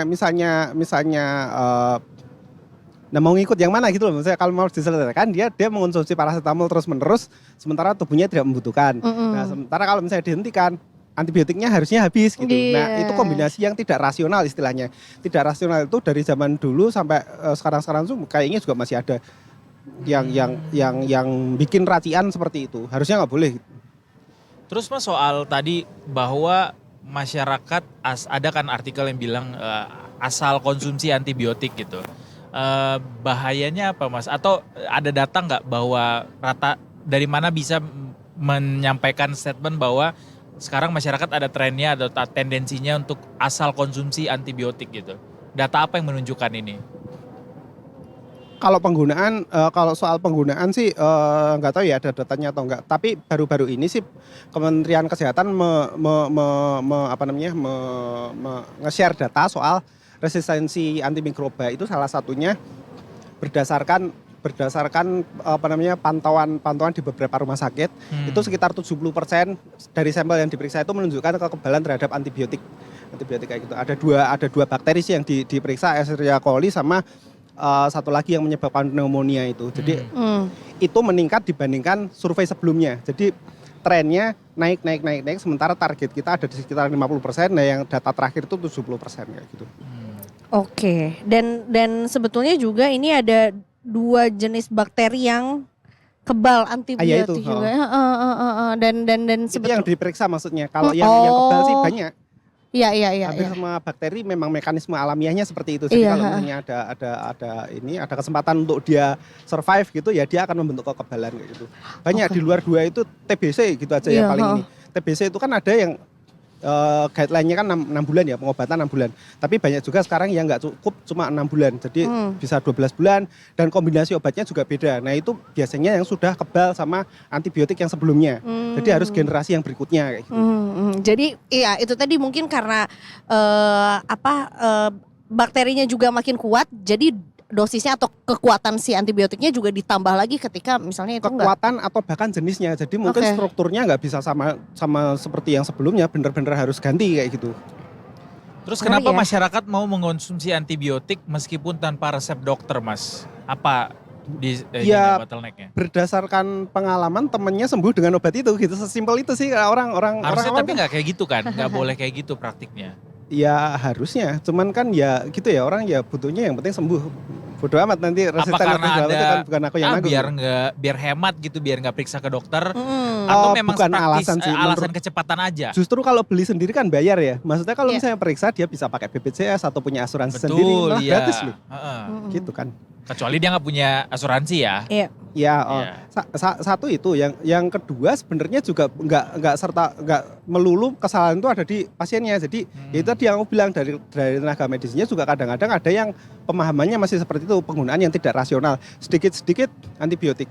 Sebenarnya ya dengan kondisi yang sama kamu periksa di dokter A sama dokter B bisa jadi pengobatannya beda loh. Kan punya strategi masing-masing, punya apa namanya goal terapinya sendiri-sendiri gitu loh. Yang ini sama ini, oh kamu udah 2 hari berarti harus dapat antibiotik. Ya sedangkan yang satu lagi pakai guideline yang terbaru, kamu harus menunggu gini-gini ini baru akan dapat antibiotik. Tapi ini aku kasih kopi resep biasanya gitu. Kalau dalam 3 hari tidak membaik, baru kamu tebus antibiotiknya. Tapi kalau misalnya sudah membaik ya udah nggak usah kayak gitu. Harusnya kan seperti itu. Yang apa namanya, yang segregasi antibiotik kayak gitu itu juga salah satu yang berkontribusi. Ada faktor lain lagi juga selain pada manusia, antibiotik itu juga penggunaannya luas, termasuk peternakan. Jadi peternakan itu antibiotik dipakai untuk growth hormone sebenarnya. Jadi biar ternaknya cepat gemuk itu. Nah, itu juga salah satu yang berkontribusi terhadap resistensi antimikroba karena kan limbahnya juga kan kemana-mana. Oh iya benar. Kayak yang sih. mencemari sungai segala macam justru lebih banyak dari yang seperti itu. Hewan itu. Kalau dari limbah rumah tangga berapa sih yang buang ini ke ini, dan dibuang pun juga berapa butir gitu. Tapi kalau di peternakan segala macam kayak itu gede. Oh iya. Iya. Oh, ternyata juga aku baru tahu bahwa sebetulnya juga itu juga bisa digunakan ke hewan ternak gitu ya. Kirain ya untuk orang aja gitu. Iya, untuk penyakit aja gitu ya. Untuk Ya di penyakit samping aja. juga hewan juga bisa sakit kan. Mereka juga ada di pengobatannya juga. Tapi yang tidak sakit pun beberapa juga dikasih ini apa namanya? Ya walaupun itu kontroversial ya, maksudnya itu sebenarnya nggak boleh sembarangan kayak gitu. Tapi bahaya dengan adanya bakteri yang kebal terhadap antibiotik ini sudah ditemukan belum Mas di masyarakat? Bahayanya. Bahaya-bahaya yang dikhawatirkan Yang paling ini. simpel TBC lah. TBC sekarang banyak yang nggak sembuh hanya dengan 6 bulan gitu. Misalnya harus 12 bulan atau harus dengan jenis obat yang lebih keras. Efek sampingnya itu kan kadang-kadang batuk darah segala macam kayak gitu. Terus apa namanya? Ya pokoknya nggak enak lah. Aku juga pernah kan yang kayak gitu, terus apa namanya? Banyak yang seperti itu. Jadi Itu ya, statement dari Kementerian Kesehatan kah? apanya? Bahwa TBC adalah salah satu bukti, TBC yang sulit diobati adalah salah satu bukti bahwa bahaya dari konsumsi antibiotik berlebih sembarangan ini sudah mulai kelihatan gitu. Bukan statement dari mana-mana. Ya itu memang terjadi karena kumannya semakin membentuk kekebalan. Jadi nggak mempan lagi dengan antibiotik yang lama. Jadi dengan kombinasi yang lama nggak mempan, dia harus pakai yang lebih kuat. Dan tentu ini bahaya buat sistem kesehatan nasional pada akhirnya dong. Iya. Karena sebetulnya juga ya contohnya TBC adalah salah satu penyakit yang menular juga dong. Betul, Jadi betul. sebetulnya siapapun di sini beresiko lah gitu untuk Exactly, terpapar, exactly. untuk terpapar Kementerian- juga. Itu ya. yang satu contoh, yang contoh lain yang sebenarnya jadi concern itu yang tadi diteliti sama Kemenkes, itu bakteri-bakteri yang biasanya terjadi di rumah sakit. Istilahnya infeksi nosokomal. Jadi yang terjadi di rumah sakit itu biasanya kan beda sama yang infeksi terjadi di luaran. Di luar, gitu. Risikonya lebih tinggi dan harus bisa teratasi karena kan orang rentan semua di rumah sakit. Iya betul. Orang habis betul. operasi, orang habis terapi apa yang imun tubuhnya ngedrop banget. Jadi dia paling sangat rentan terhadap ini. Kebutuhan terhadap antibiotik yang benar-benar manjur itu vital banget kalau di rumah sakit, karena ya itu tadi infeksinya kumannya lebih beragam, lebih macam-macam, yang paling aneh pun ada kalau di rumah sakit, dan kondisi pasiennya rentan. Itu yang jadi concern. Kenapa itu tadi datanya itu tadi kan hasil penelitian di beberapa rumah sakit. Kenapa kok penelitian di rumah sakit? Ya karena paling kritis di situ. Nah, untuk masyarakat sendiri nih apa yang harus diwaspadai Pahami atau mungkin juga ya. Antibiotik itu bukan permen yang pasti. Jadi jangan beli sendiri ya kalau misalnya dianjurkan harus periksa dulu ya periksa aja, lebih amannya seperti itu, walaupun juga tidak ada jaminan nanti dokternya benar juga ngasihnya. Nyatanya juga ada beberapa yang nggak tepat, tapi seenggaknya itu meminimalisir orang salah takaran maupun salah jenis antibiotik yang menyebabkan kumannya itu jadi lebih kebal. Oke. Dan kalau bisa nggak usah sakit. Iya. Jaga Iya dong. Iya, jangan Kayak sampai hidup ya sehat. kita. Ikutin Mas Uyung lari terus demi hidup sehat. Betul. Sama dari Kementerian Kesehatan Mas ada tindak lanjut nggak Ya. untuk bisa menekan tren ini? Ada beberapa sih kemarin waktu konferensi pers ada 14 langkah atau apalah itu. Panjang. Tapi intinya satu regulasi kan sebenarnya udah ada ya. Maksudnya antibiotik harus pakai resep, tapi dalam pelaksanaannya Praktisnya. ternyata ya longgar. Betul. Nah itu juga salah satu yang harus diperketat. Terus kemudian edukasi itu baik untuk pasien maupun tenaga medisnya bahwa antibiotik itu ada guideline-nya. Orang pakai antibiotik harus berdasarkan ini itu kayak gitu. Terus fasilitas juga harus kan sebenarnya nggak setiap periksa kemudian dikasih antibiotik itu kan nggak selalu bener-bener diperiksa kumanmu apa gitu kan. Cuman berdasarkan guideline kalau gejalanya seperti ini kemungkinan besar ini sehingga harus ini kayak gitu. Nah, kalau fasilitas untuk periksanya semakin banyak gitu ya akan semakin presisi pengobatannya gitu. Ada sanksi yang disiapkan nggak? Mesti cek kalau itu. Mestinya ada ya. Kalau ada regulasi harusnya ada punishment juga ya. Terutama juga sebetulnya banyak tangan yang bisa mencurangi ini, termasuk juga apotek-apotek atau warung-warung di pinggiran tuh yang bisa mendapatkan akses. Termasuk ini juga salah satu langkah untuk mengontrol itu tadi, surveillance seperti yang tadi dilakukan itu juga dipersering untuk memetakan bakteri apa sih yang sudah kebal dan kemudian yang masih mempan itu apa aja. Itu juga rutin dilakukan karena itu pasti terjadi, maksudnya tidak terhindarkan gitu loh. Yang bisa dilakukan adalah mengontrol biar nggak terbentuknya kekebalan itu sebanding dengan penemuan obat baru taruhlah seperti itu. Jadi ketika kumannya makin kebal, ya kita punya senjata yang lebih ampuh lagi untuk melawan itu gitu. Bahwa kuman akan selalu membentuk kekebalan itu sudah alamiah. Tapi jadinya ngeri ya.